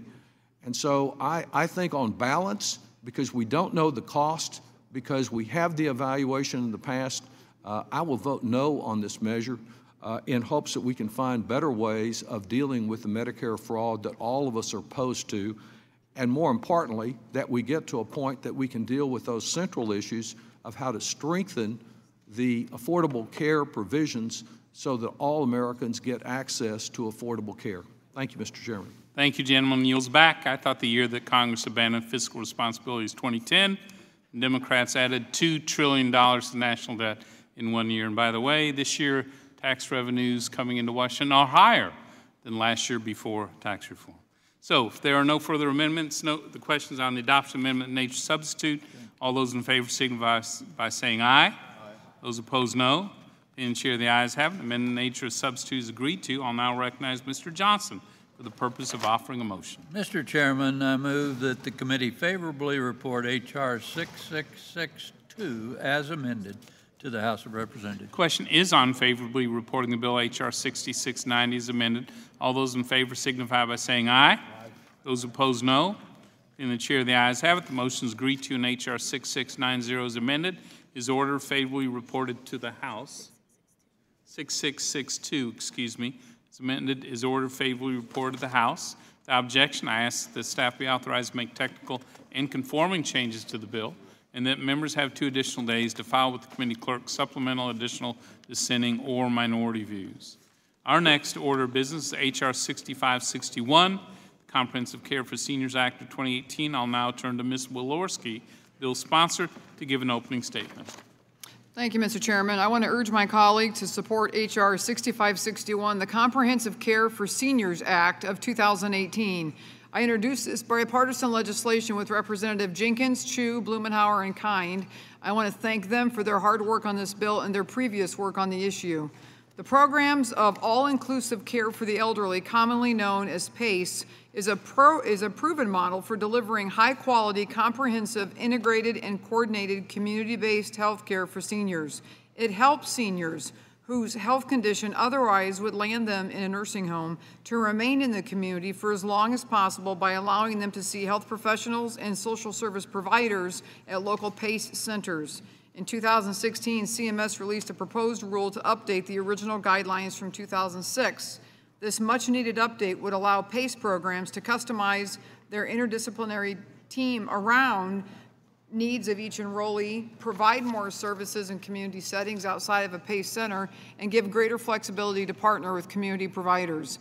H.R. 6561 requires the Secretary of HHS to finalize updated regulations for PACE by the end of this year while still giving the Secretary the flexibility to make updates and changes to the proposed regulation. Seniors facing health challenges should have the option to receive high-quality health care while continuing to live at home, and the PACE program helps them do that.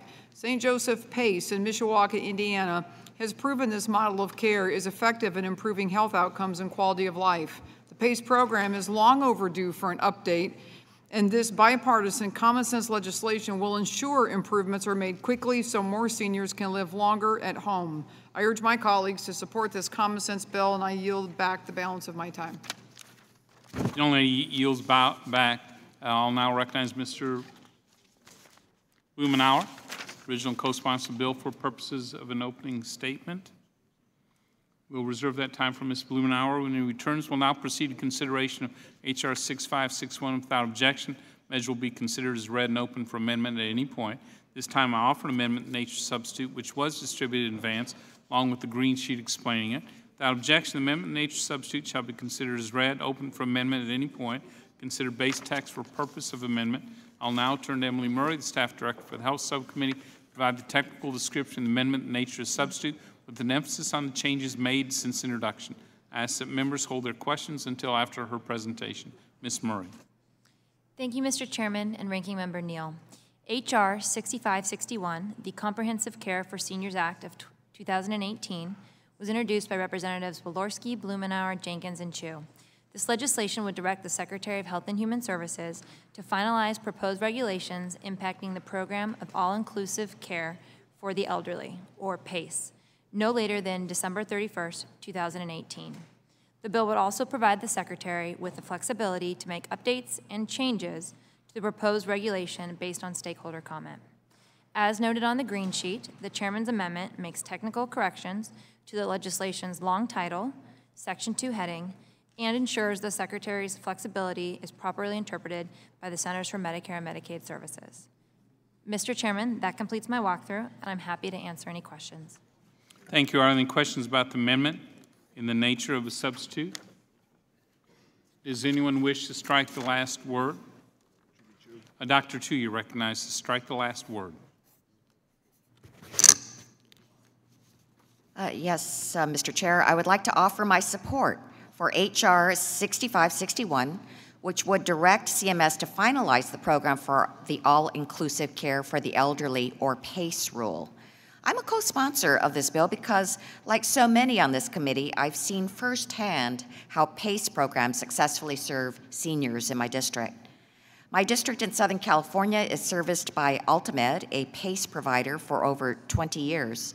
This full-risk program has 2,300 participants throughout 8 centers in the greater Los Angeles area, 73% of which are dually eligible for Medicare and Medicaid. Ultimed's patients are some of the most vulnerable. Their average enrollee has 9 separate medical diagnoses and has impairments in 4 activities of daily living, such as eating, bathing, walking, and dressing. Furthermore, nearly 30% of Ultimed's enrollees has Alzheimer's or related dementia. 89% are from racial and ethnic minority groups, and 75% speak a language that isn't English. But Ultimed succeeds because it's dedicated to serving all the needs of the patients rather than focusing on one symptom at a time. Ultimed's enrollees have higher immunization rates, lower emergency room and hospital admission rates, and shorter hospital stays than their peer groups. 97% of Ultimed PACE participants are able to remain in their homes with the assistance of care from PACE providers. By finalizing the PACE rule, programs like Ultimed will be able to include community physicians as part of their interdisciplinary teams, use nurse practitioners and physician's assistants as primary care providers when appropriate, and provide services outside of their PACE center. Programs like Ultimed have over 20 years of experiencing and delivering quality care to their patients, and those needed updates will give them additional flexibility to serve even more seniors in need of care. I urge my colleagues to support this bill, and I yield back. Gentlelady yields back. Mr. Blumenauer, you're recognized for an opening statement as an original co-sponsor of the bill.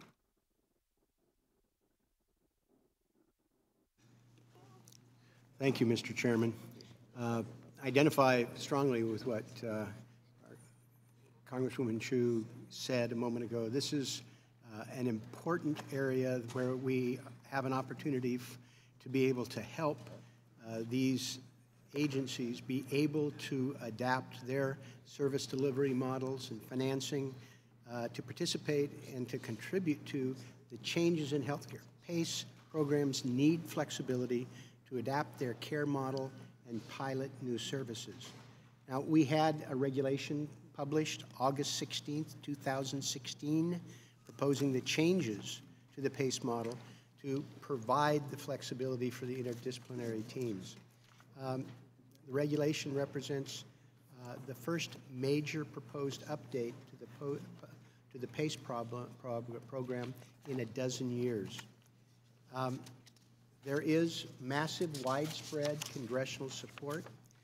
We have sent bipartisan letters to CMS in 2014, 2015, 2016, 2017, and earlier this summer, urging the agency to modernize the program and release the final rules.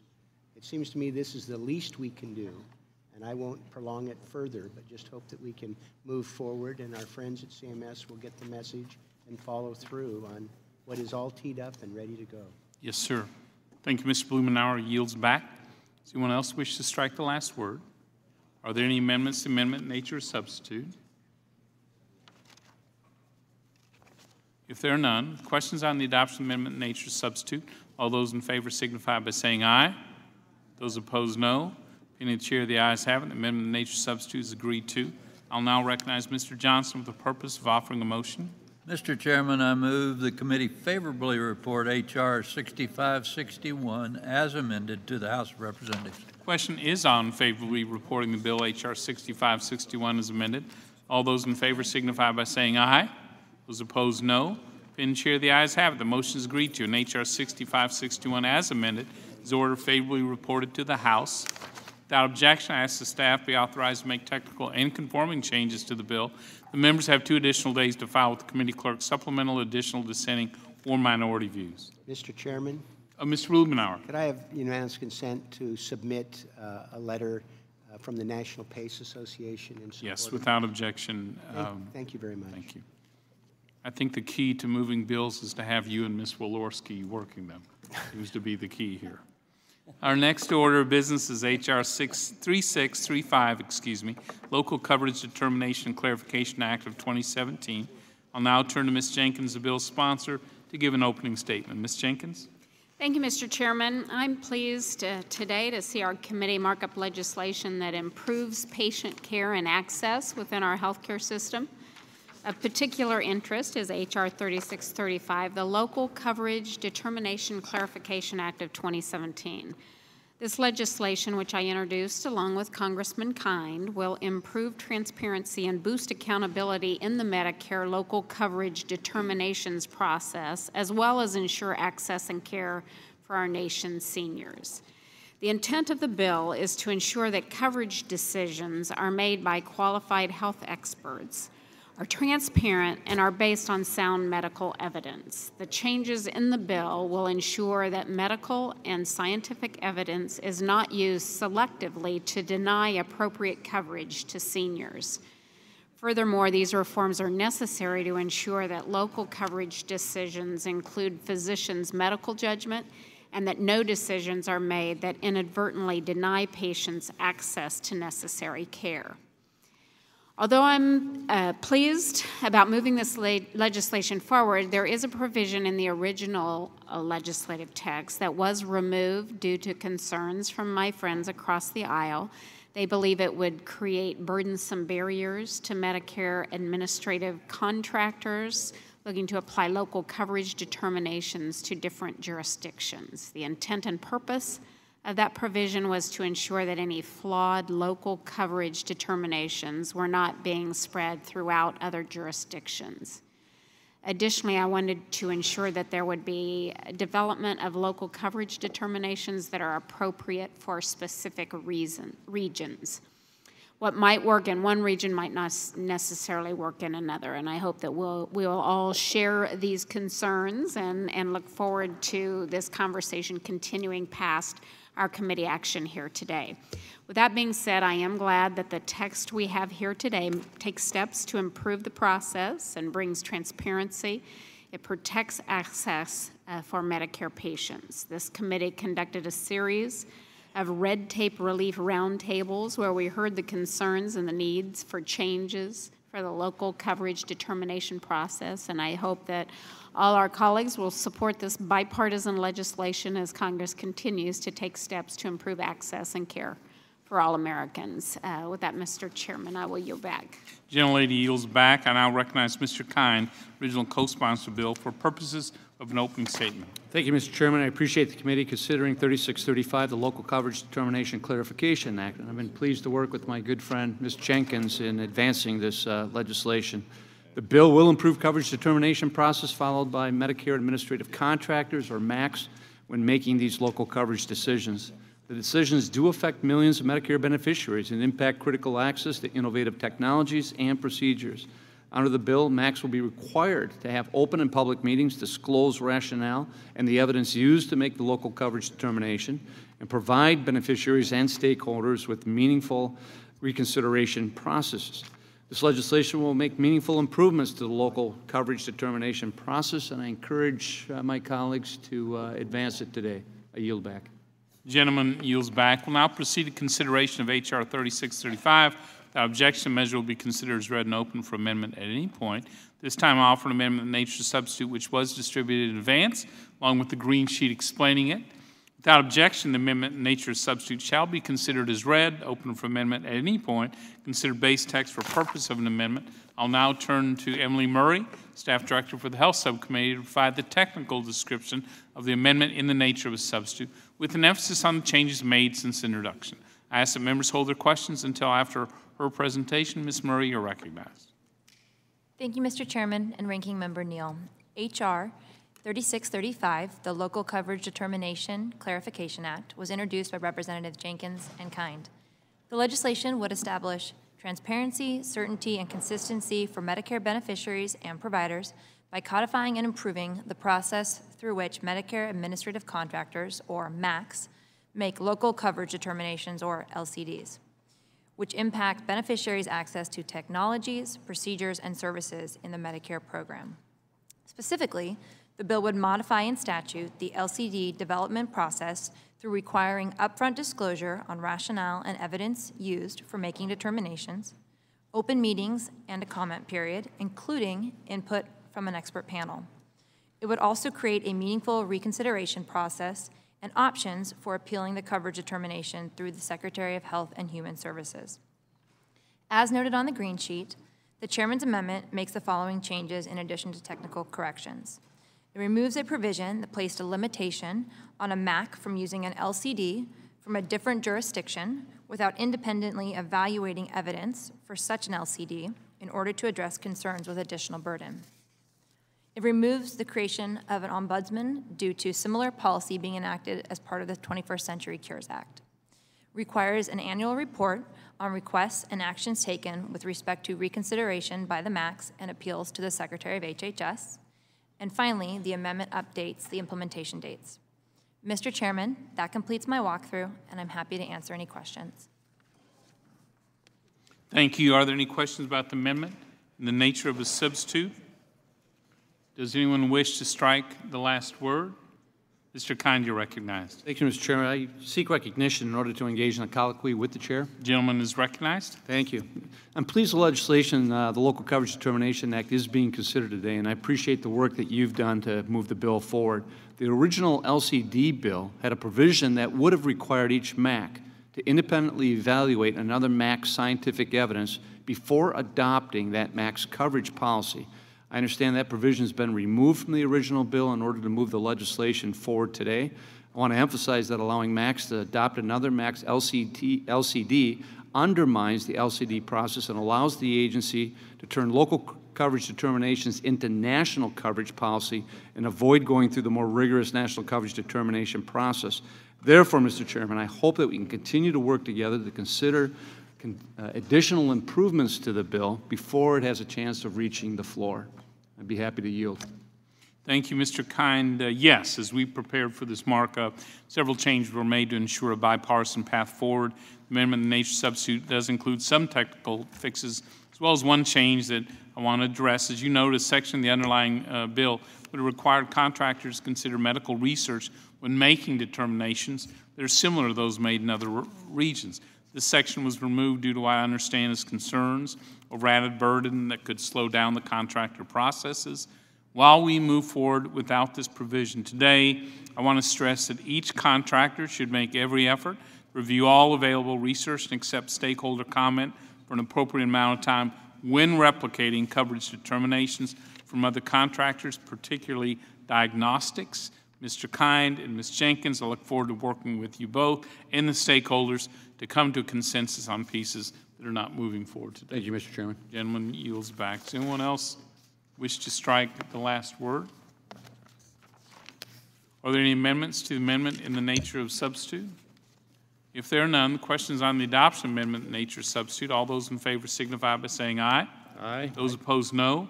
Opinion of the chair, the ayes have it. Amendment in nature of substitute is agreed to. I'll now recognize Mr. Johnson for the purpose of offering a motion. Mr. Chairman, I move the committee favorably report H.R. 3635 as amended to the House of Representatives. Question is on favorably reporting the bill H.R. 3635 as amended.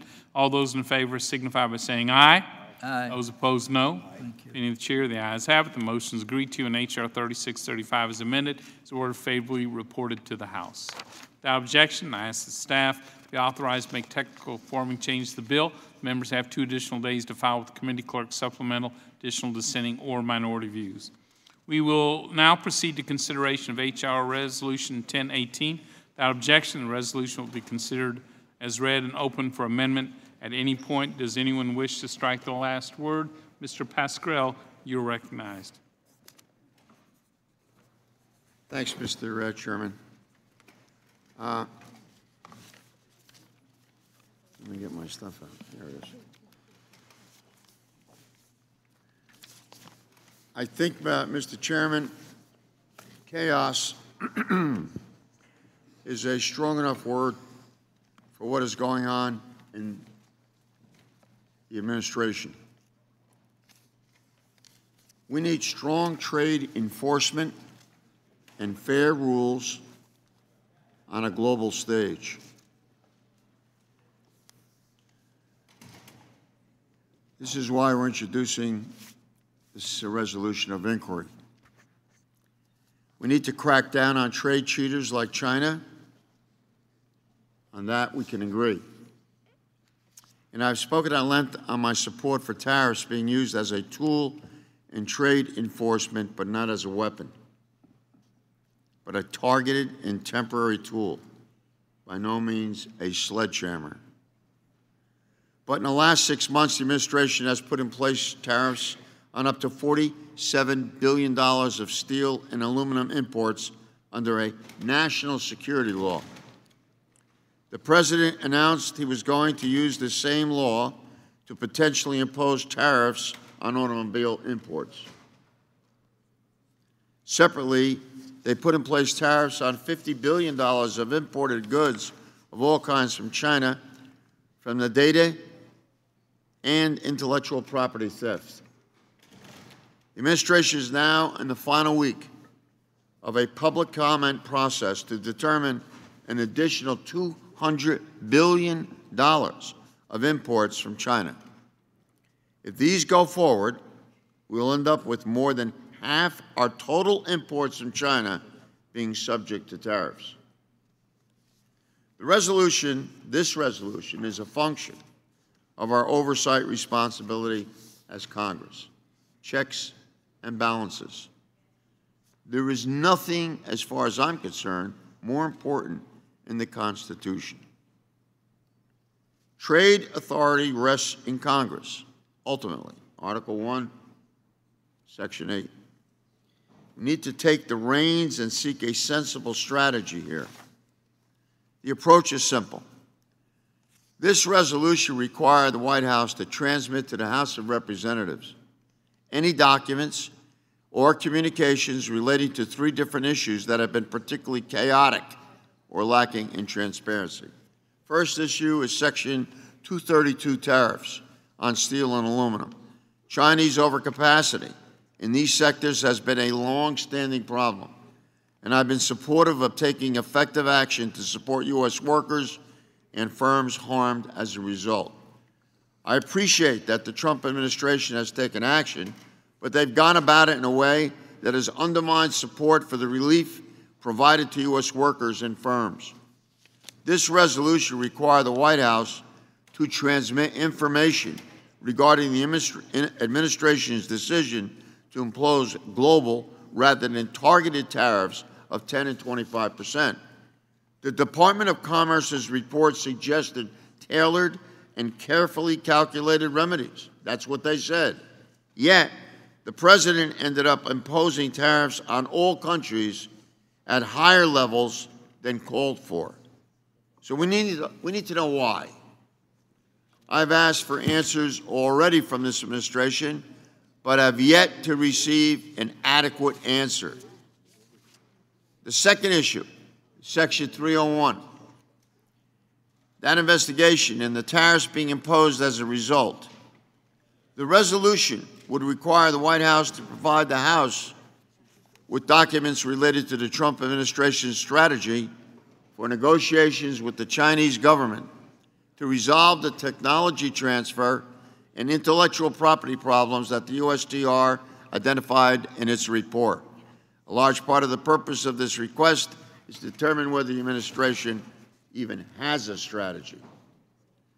The third issue relates to the retaliatory tariffs that countries have imposed as a result of Section 232 and Section 301 tariffs. Resolution requires the White House to provide the House with information regarding any plans to mitigate the impact of those tariffs. This is our responsibility under the law, whether Democrat or Republican. And anybody? Gentleman's time has expired. Anyone else wish to strike the last word? Yeah. Mr. Neal, you're recognized. Thank you very much, Ms. Reichart. I want to stand in support of Mr. Pascrell's request here. I think that one of the challenges we have on the trade front, for many of us who have had an open mind on trade over the years, is that the chaotic nature of the President's commentary on trade agreements right now and the prospective renewal of some trade agreements or the threat of what he might do about trade agreements, I think has really thrown everybody off. And it's become increasingly difficult for, I think, all of us to try to measure and understand exactly what America's position is as it relates to many of these agreements. And while I don't think anybody on our side is arguing that it's inappropriate after 24 years to re-examine NAFTA, I think it is also, I could safely say for our side, that we favor the idea of a trilateral agreement rather than the President's threat of a bilateral agreement. And we believe that fully that this would be best undertaken by full engagement with those of us who do trade work here at the committee. But I think Mr. Pascrell's target here is really to refine some thinking as it relates to the renewal of some of these trade proposals and how the administration, and I don't mean Mr. Lighthizer, I mean the administration, the President, makes up his mind about when and how to proceed. I yield back my time. Mr. Crowley is recognized next. Strike the last. Thank you, Mr. Chairman. I want to thank my good friend, dear friend and colleague Bill Pascrell for proposing this resolution. Trade is an incredibly important aspect of our nation's economy. American exports create millions of jobs here in the United States, and imports play a big role here as well. And that's why we have so many questions about this administration's trade strategy. At the very least, as Mr. Pascrell has indicated, it is chaotic, it is haphazard, and it is confusing to the American public. And it's starting to have a real impact on the American economy.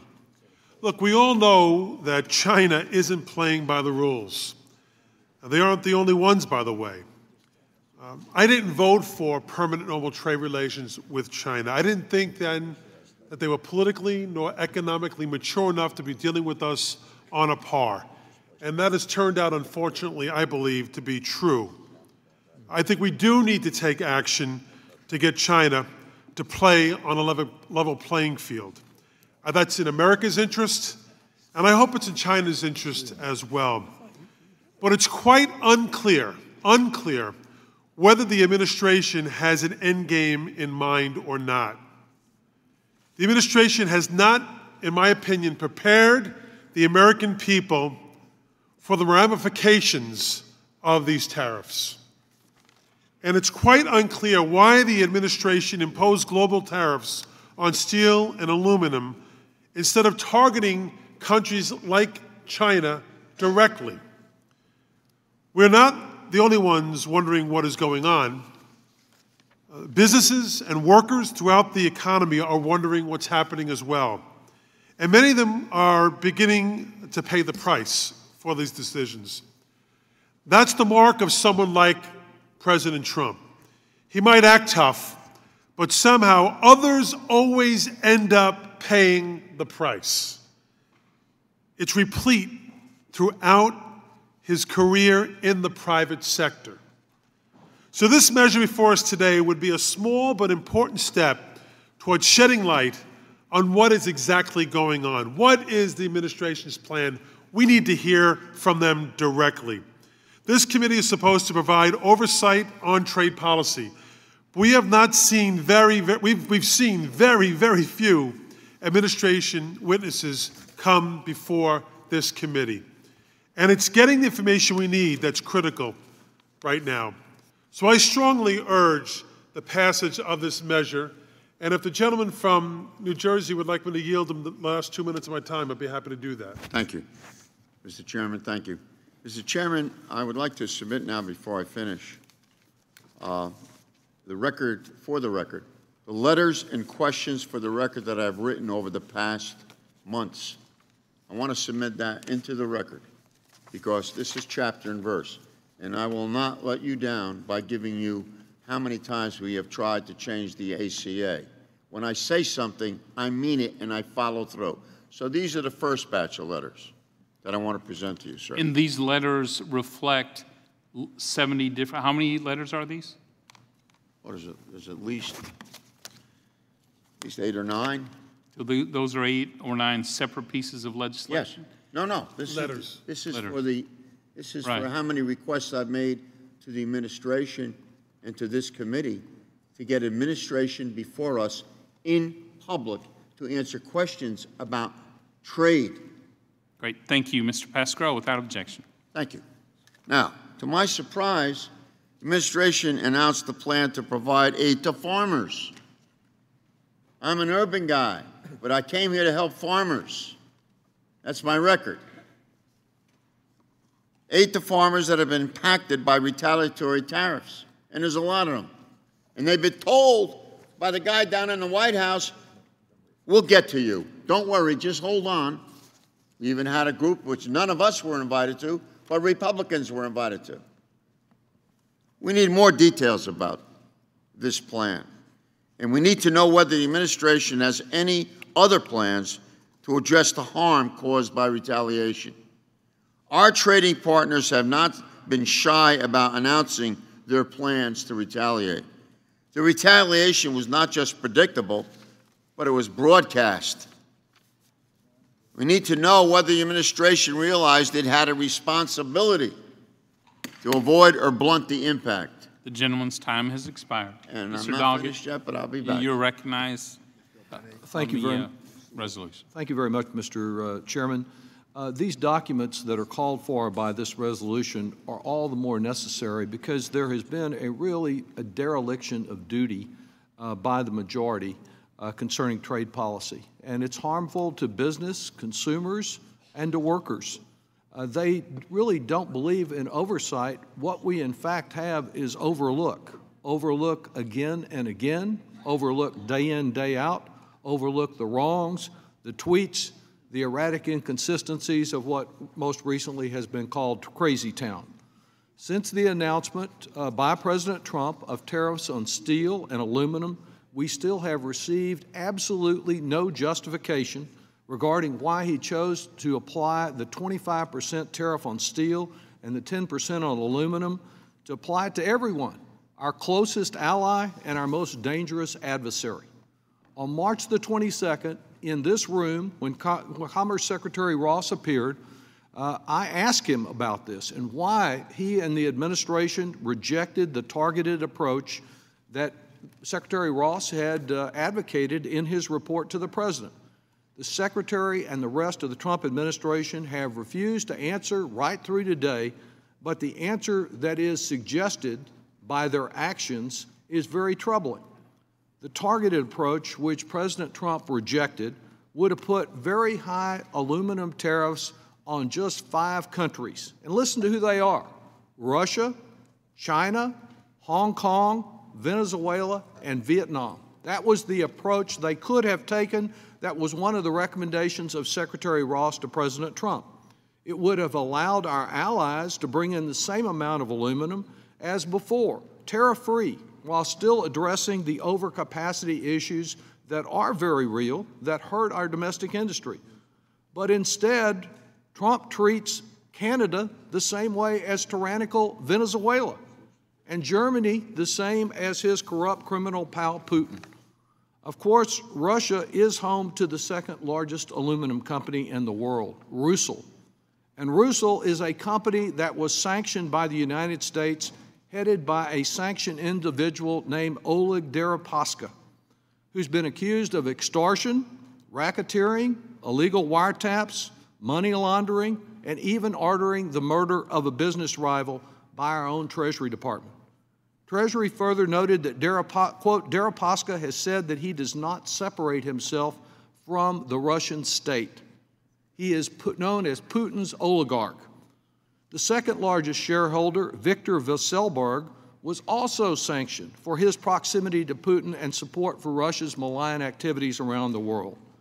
Yet somehow, amazingly, as dozens, indeed we learned thousands of applications were pending for American businesses, some of which came to this room and told about the problems that they were having getting considered over at the Commerce Department, somehow out of all those thousands of applications, this one company, a Russian wholly owned subsidiary of Rusal America, 3 days after Mr. Trump's surrender in Helsinki, they got their exemption granted so that they could get 3 million kilos of aluminum billet into this country without paying the tariff. On July the 24th, we had here a number of American companies that didn't have any ties to Russia, and they could not get relief, but the Russian company, wholly owned subsidiary, it got special treatment. And as if jumping the line wasn't enough, the Commerce Department even certified that there was no national security concern in granting this exemption. After this special treatment was exposed, the Commerce Department reversed itself in an extraordinary move during the recess on August the 8th, and it blamed the Treasury Department. Interestingly enough, though President Trump only hires the best people, the Treasury Department said Commerce never bothered to contact them. And somehow we have no follow-up, no oversight by this committee or any other committee regarding how it was that a sanctioned Russian company that poses a danger to us receiving an exemption that small and large American businesses could not get, or why President Trump decided to put the burden of these national security tariffs on our allies instead of bad actors like Russia, China, and of course Rusal and Venezuela. And since the very basis of these tariffs was national security, I'm reminded of the comments made by Mary McCaffrey, a decorated 4-star U.S. Army general, who said, reluctantly, I've concluded that it is President Trump who is a serious threat to our national security. Time has expired. I yield back. Ms. Dobeni, you're recognized to strike the last word. Thank you, Mr. Chairman. It's no secret that the Trump administration's trade policy is chaotic. Many have said that already. Oftentimes, we don't even know which cabinet member is responsible for overseeing trade policy, especially when it comes to China. One day it's Secretary Mnuchin leading discussions, one day it's Secretary Ross, and another day it's Ambassador Lighthizer. Furthermore, beyond imposing tariffs on various goods from China and other trading partners, we have no clear sense of what this administration's trade strategy is. We have no idea how long they intend to keep tariffs on steel and aluminum, and no idea why they decided to apply global tariffs instead of the more targeted approach outlined in the Commerce Department's report. And on China, we have no idea what the end game is. For now, the administration only seems to want to escalate the conflict and not engage in any meaningful negotiations. They keep saying they're using the tariffs as leverage, but have not articulated what they intend to do with this leverage. Meanwhile, our farmers and businesses are getting locked out of a key market for their products. I know many of my colleagues on the other side of the aisle share this frustration. We need answers from the administration, and Congressman Pascrell's resolution of inquiry will help us to get them. It's simply unacceptable that Congress continues to be left in the dark on these important issues that have a direct effect on many of our constituents. So I urge a yes vote on this resolution, and now I yield the balance of my time to Mr. Pascrell. I thank you for that. Mr. Chairman? The gentlelady yields to you, Mr. Pascrell. Thank you. Mr. Chairman, I ask you personally and professionally to consider this request having nothing to do with Democrat or Republican. If you remember, Mr. Brady, Mr. Chairman, that under the last administration, I wasn't exactly the point person on trade for the Obama administration. So this is an equal opportunity congressman here. And all I'm asking, as if you, and you know the Article 1, Section 8 better than I do, I'm asking you to consider the possibilities that maybe there are members of this committee who would benefit from a direct presentation from the administration in public so that people understand what's going on, since they read different things in the paper every other day, because that's what's happening. And I think that we have an obligation under Article 1, Section 8. I take Article 1, Section 8 as the very center, the very apex of what we're here all about, that there is a real check and balances. And I know in your position, if I was in your position, I'd have a reluctancy to, who the heck, your party's president is there, and you don't want to go against your president. Nobody wants to do that. But you have a higher obligation and a higher responsibility, and I've heard you talk about this before. And I think this is one of the times. It's our job to look out for our constituents, to hold this administration accountable. That's just as much your responsibility as mine, even though I'm in the minority party. How can we blindly trust that the administration has any coherent strategy for these tariffs? Just yesterday, we learned that NAFTA, which we are in the midst of renegotiating, modernizing, use whatever term you wish, was on the chopping block and only saved because Gary Cohn physically removed a to-be-signed withdrawal notice from President Trump's desk. You can't make this stuff up.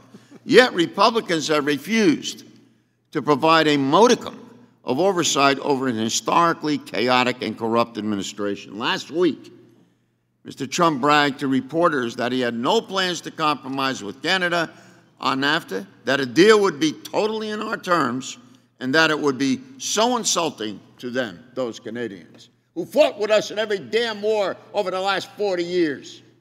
Our side. Those guys. He cited tariffs as one of the ways in which he was bullying Canada into submission, comments that nearly blew up the negotiations. I'm tired of hearing people say, well, I don't like the way he said it. You know, he should have a better way of saying it. We're not talking about decorum here. We're talking about substance. That's what we're talking about. I've called on this committee multiple times to hold hearings on NAFTA. And an administration witness, we have had none. I've called on Chairman Brady repeatedly to call Hagan. You know, some of us belong to that. I think Neil and Pascrell belong to Hagan. Thank you. The gentleman's time has expired. Mr. Chairman? Excuse me, Mr. Thompson, you're recognized to strike the last word. Thank you, Mr. Chairman. I rise in support of Mr. Pascrell's measure. And I'm someone who believes that we need to have all the tools possible in our toolbox when we're dealing with trade issues. Excuse me, and tariffs is certainly one of those tools that can be used and used efficiently and appropriately. But I think it's tariffs are being used anything but appropriately and efficiently in this regard. As a matter of fact, this president has started more trade wars with his tariff by tweet trade policy than I think we've ever imagined. And that, coupled with the lack of public hearings on trade policy and the lack of public administration witnesses, I think has really created some problems. And I suspect I'm not the only member of this committee who's heard about these problems when I go home. I know that my friends from the Midwest have heard from their ag constituents. I mean, the ag constituents in the Midwest even took out TV commercials against this trade, this convoluted trade policy. In my district, I know the big ag in my district, wine grape growers are suffering greatly.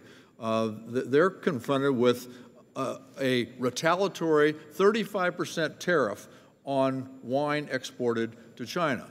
Now you look at New Zealand or Chile with no tariffs, this really cripples a very important part of not only my district, but a contributor to the national economy.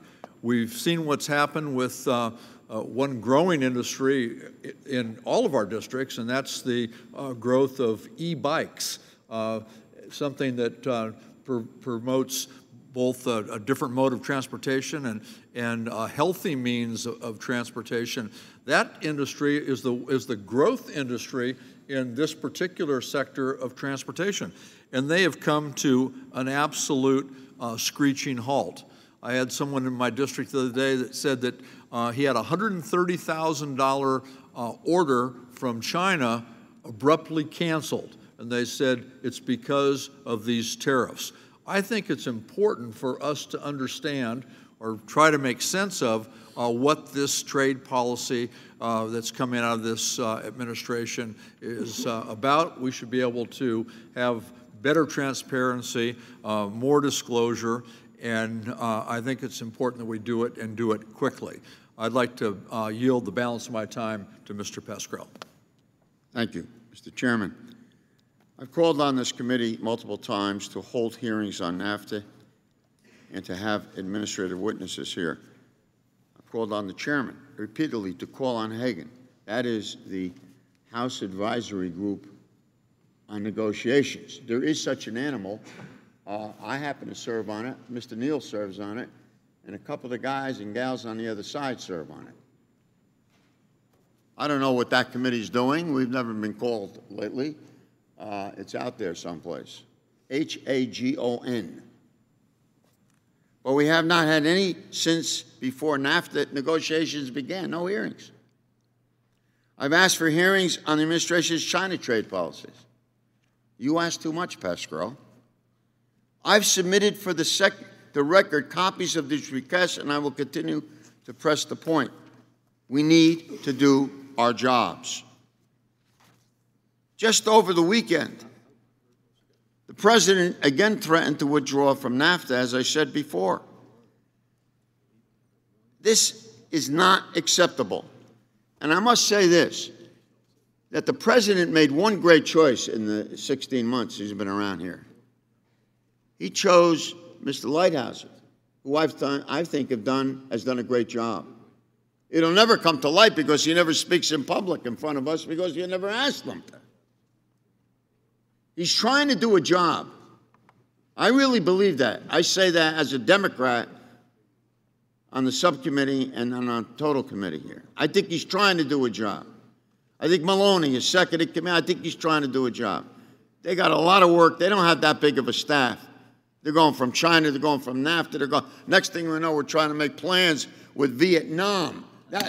He had to dream that up in the middle of the night, Mr. President. Mr. Lewis, you're recognized to strike the last word. Mr. Chairman, I move to strike the last word and yield my time to Mr. Pasquale. Thank you. Thank you, Mr. Lewis. Are we interfering? You're next. Well, you said the same thing, Mr. Chairman, when I asked for the president's taxes, and I haven't stopped asking. Article 1, Section 8 of the Constitution says Congress has the power to, quote, lay and collect taxes, duties, imposts, and excises, unquote, to regulate commerce with foreign nations and among the several states. That's us, the Congress. What do you know? We have authority over tariffs and international trade. You would never know it. Whatever authorities the president has to levy tariffs has been delegated to him by us. We're responsible. Can't blame the president. We said, you do it. Don't get us involved, because our leadership in the Congress believes in free trade, and we don't know what the heck you believe in, Mr. President, so you do it. I understand the difficulty. I understand the conflict back and forth and dialogue, and I sympathize with you. But I know you're better than that. I know you can rise above and stand your ground because you believe in the Constitution as much as I do. Only you can't use it periodically and once in a while. You either believe in it or you don't. That's why I carry it with me all the time. We have it. We have the authority. He's not the king.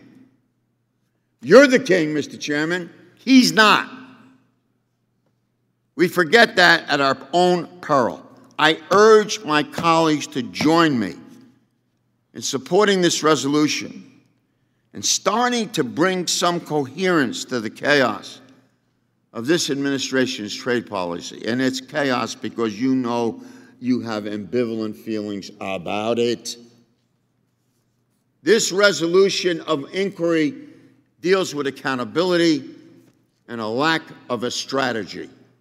And you tell me, and I will listen very carefully, where I am wrong on those 2 points. And for the moment, I'll yield back. Gentleman yields back. Ms. Sewell, you're recognized. Strike the last word. Thank you, Mr. Chairman. First, I want to say that I'm a proud co-sponsor of this resolution, and I thank my colleague from New Jersey for continuing his efforts to promote transparency and accountability. Alabama's economy is being hurt by this administration's radical and erratic trade agenda.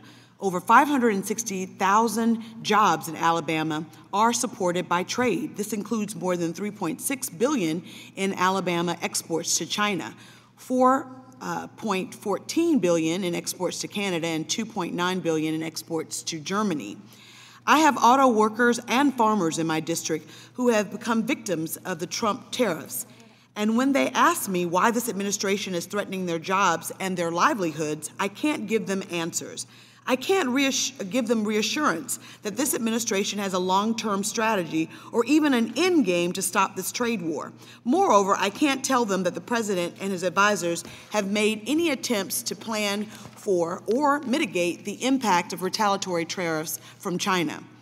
Just this morning, Bloomberg reported that the United States trade deficit reached a 3-year high last month. In July alone, exports fell by 1%. Moreover, there has been a 16% decline in soybean exports and an 11% decline in corn exports.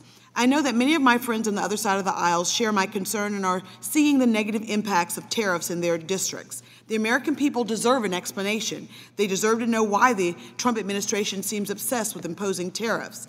They also deserve to know why President Trump chose to ignore the targeted Section 232 tariff option proposed by the Department of Commerce and instead chose to impose a blanket tariff that hits America's allies. I, along with several of my colleagues on this committee, are still waiting for the administration to provide us with a rationale for the president's decision. Regarding China, I also want to know why this administration chose to impose unilateral Section 301 tariffs on China instead of teaming up with our allies in the Pacific region to put further pressure on China. Consequently, President Trump's go-it-alone strategy has pushed the United States into a trade war with China. With no apparent strategy in mind, President Trump continues to impose more and more tariffs on China, which has predictably caused China to retaliate in kind. And it is the American people who have become victims of these retaliatory tariffs. For example, Alabama's exports of over $169 million in soybeans to China, and they have been devastated by this administration's action. Therefore, I want to know if there is any rationale for these actions, or if these tariffs merely an impulsive action from an impulsive president. This committee has jurisdiction over trade, including Section 232 national security controls and laws dealing with unfair trade practices like Section 301. It is time for this committee to do its constitutional duty and hold the Trump administration accountable. This bill is a positive step forward, and I urge all of my colleagues to support its passage.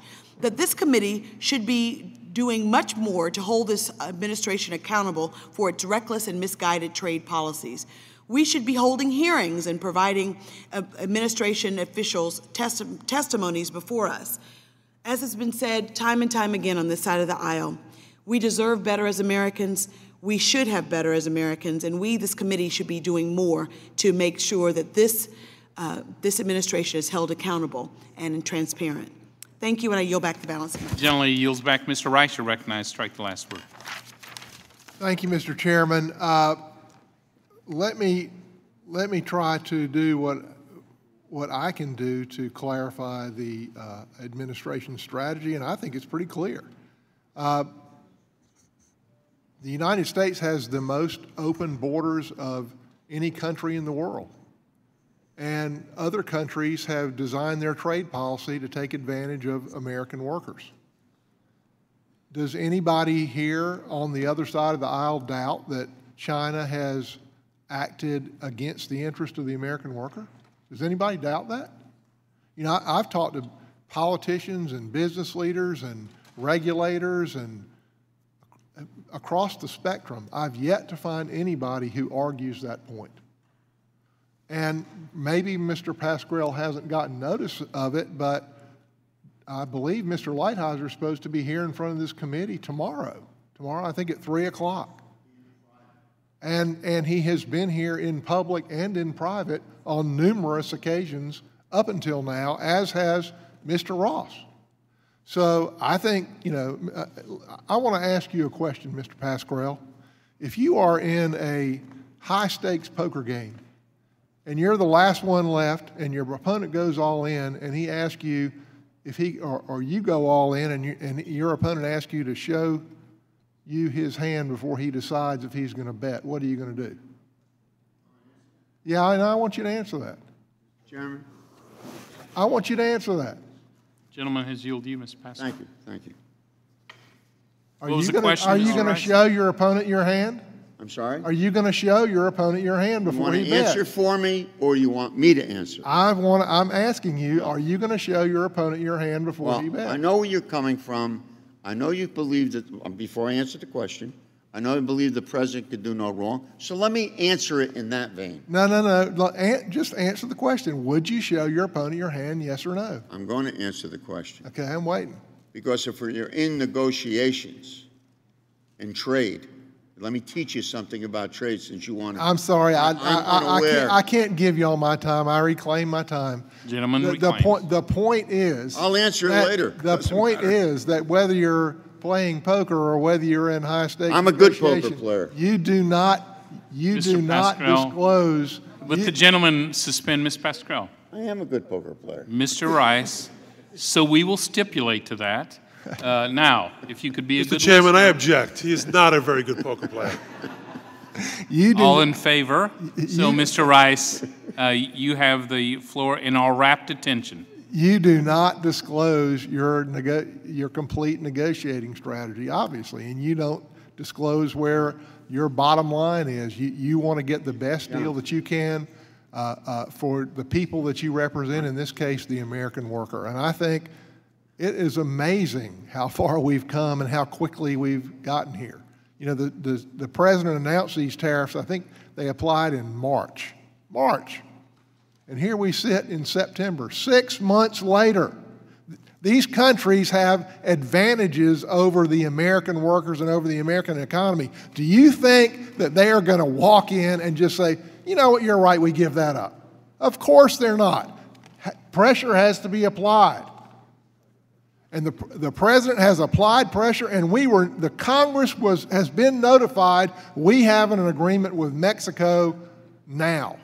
They're finalizing the details. We have an agreement with Mexico, and the terms that have been disclosed on this agreement are very favorable to American workers, many of which you have asked for. I have sat here and listened to you talk to Secretary Ross and Mr. Lighthizer about labor conditions in Mexico, and some of those things are in this new agreement.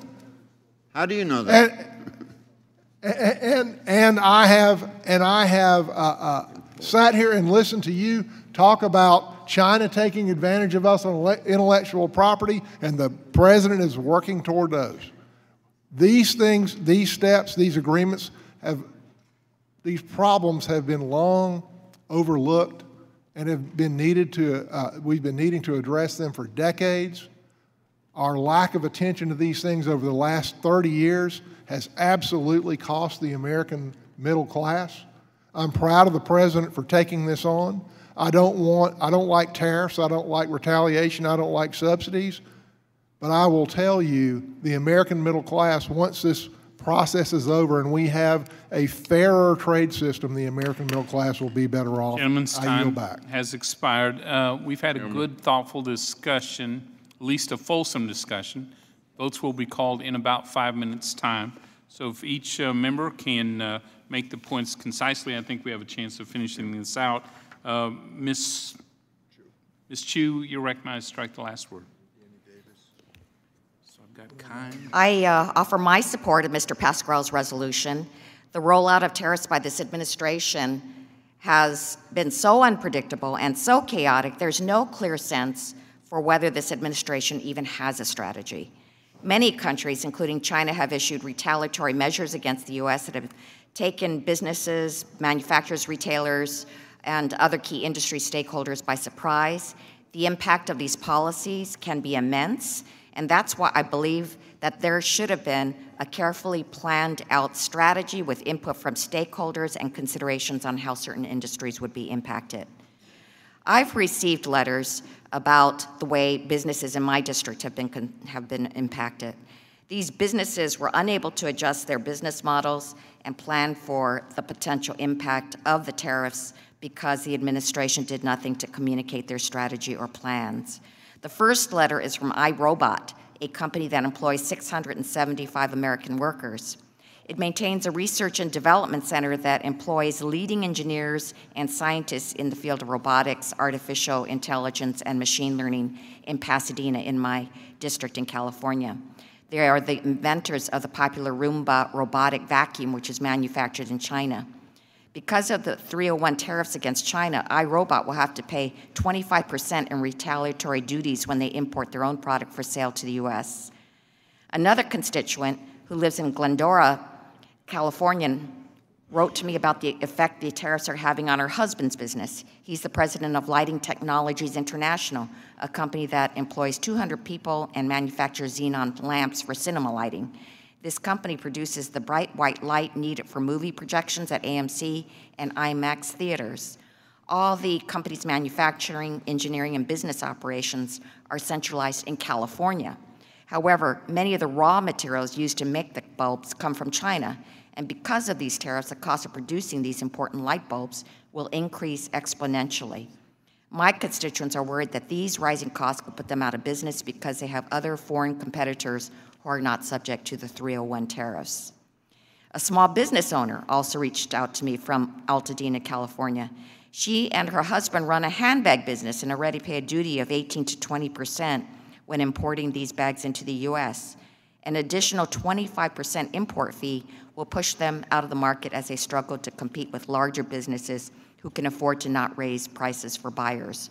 Because of the way these tariffs were rolled out, this couple was unable to plan for the change in price, and now things are so dire that this hardworking couple can't afford health insurance and are in the process of applying for Medicaid for themselves and their disabled child. Now, We know that we would want more manufacturing jobs brought to the U.S. and more raw materials potentially produced here, but companies need time to make that type of investment and must trust that the administration won't change its policies in a few months, weeks, or even through a tweet. The administration must demonstrate that it's taking into consideration the impact its policies are having on the wide range of industries that employ millions of Americans. And I yield the balance of my time to Mr. Pascrell. Thank you.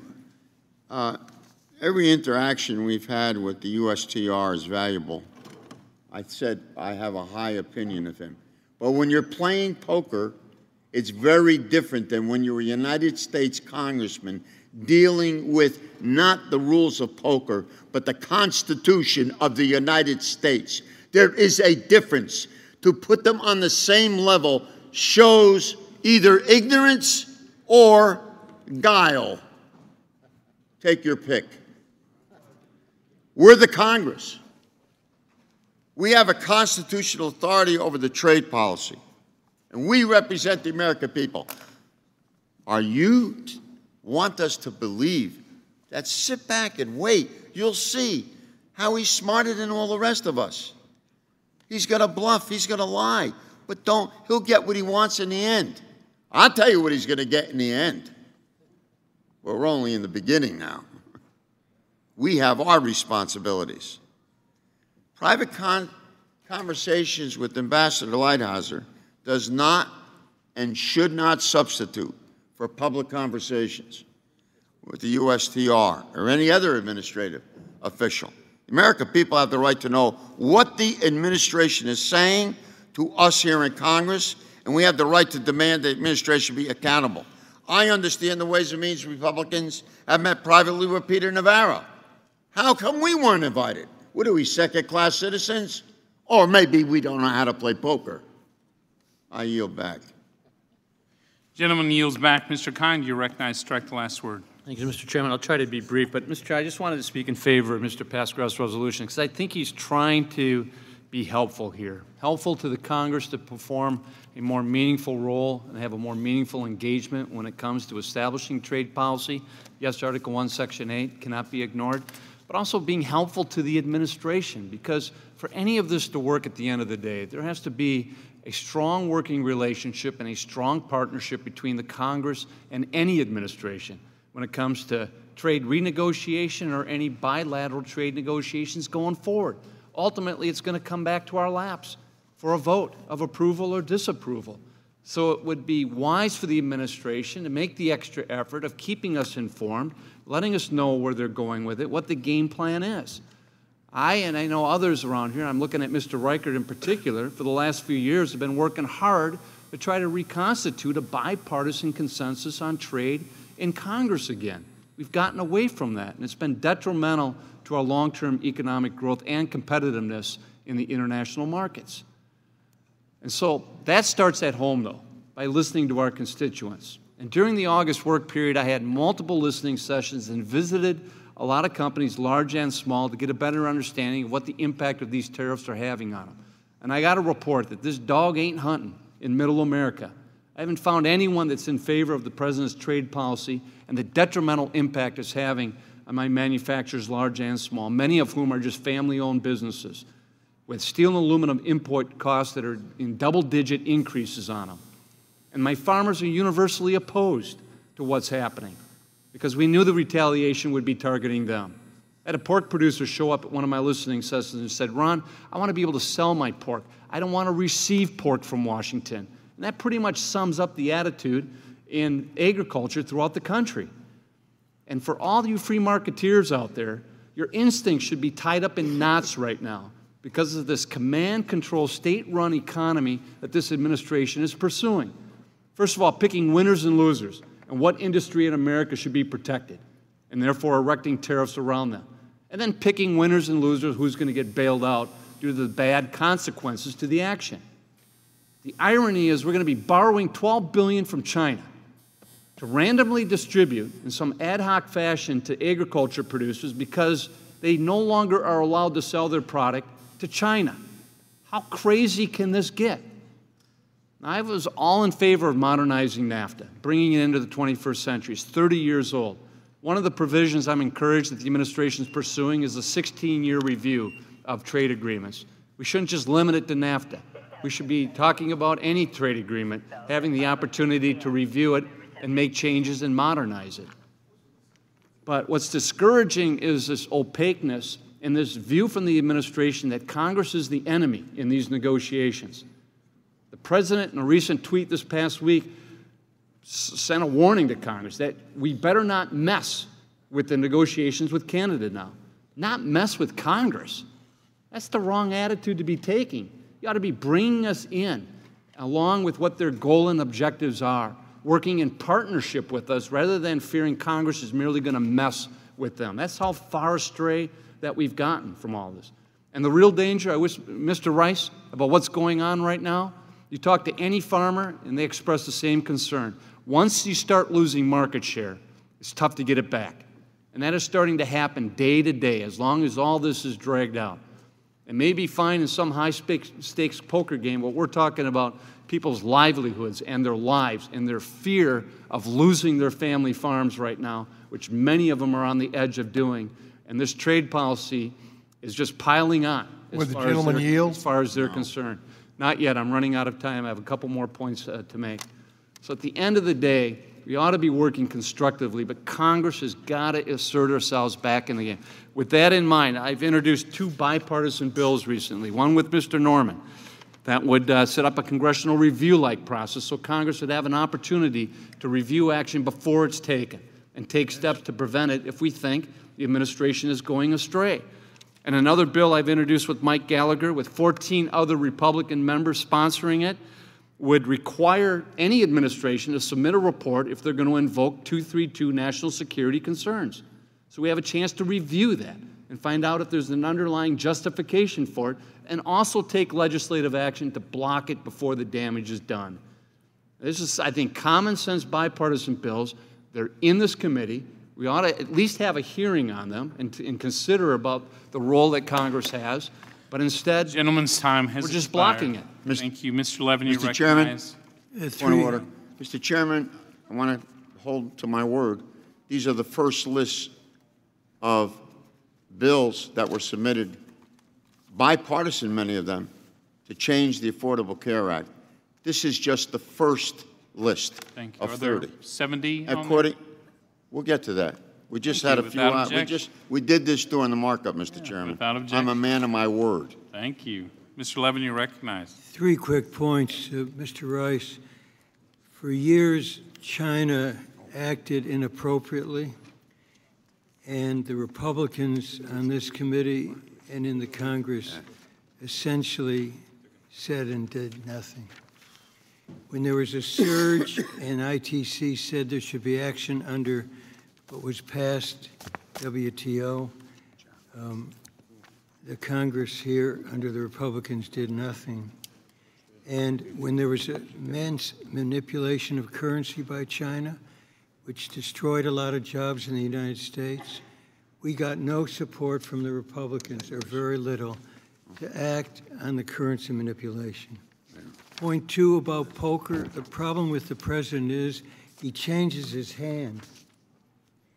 And it's hard to know where he's coming from. Are tariffs a means to the end or an end of themselves? And let me also say regarding the labor provisions, they're now classified. If you look at them, and I have to be careful what I say, you do not stand up if you care about worker rights and give them a big hug. Lastly, this Congress has been basically excluded the last month. Excluded. And that is unfortunate and unsustainable. I yield back. Gentleman yields back. Dr. Davis, you recognize. Strike the last word. Mr. Chairman, I certainly support the Pascrell resolution, and many producers, farmers, importers, exporters are shaking in their boots in Illinois, and I support the Pascrell resolution and yield back. Gentleman yields back. Ms. Sanchez, you recognize. Strike the last word.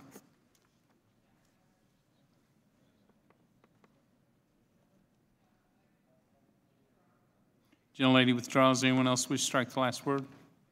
Briefly, I will make the point we welcome a good, thorough, comprehensive discussion on tariffs and trade policy. Unfortunately, this resolution doesn't do that. In it includes making public the strategy of the administration with respect to negotiations with the government of the People's Republic of China. The truth is, we all agree China's cheating. It's costing us thousands of U.S. jobs. By making that strategy and all documents public, sharing our playbook with China, I believe is counterproductive and will hurt American workers. What we all agree on is we need a durable, lasting, new agreement with China that levels the playing field for American workers, farmers, and businesses. So at this point, if there are no amendments to the resolution, and there are none,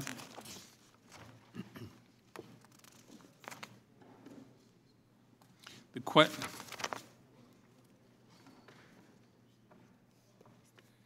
are we at on this one? So we go directly to Mr. Reichert for the purpose of offering a motion.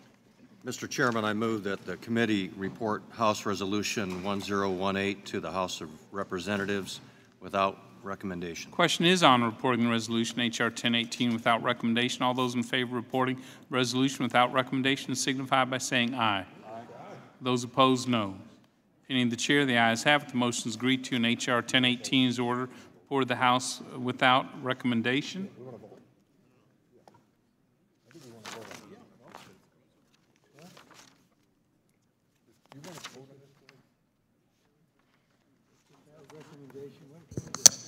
The recommendation is to go to, Mr. Chairman, excuse me. The vote now is to bring this directly to the floor. Yeah, the motion is on reporting the resolution without recommendation. Okay. We don't need a vote. Let's have voice vote on it. So the motion agreed to, as I said, is ordered to report the House of Representatives without recommendation. Without objection, I ask staff be authorized to make technical conforming changes to the resolution. The members have 2 additional days to file with the committee clerk supplemental, additional dissenting, or minority views. There being no further business for the committee stands adjourned.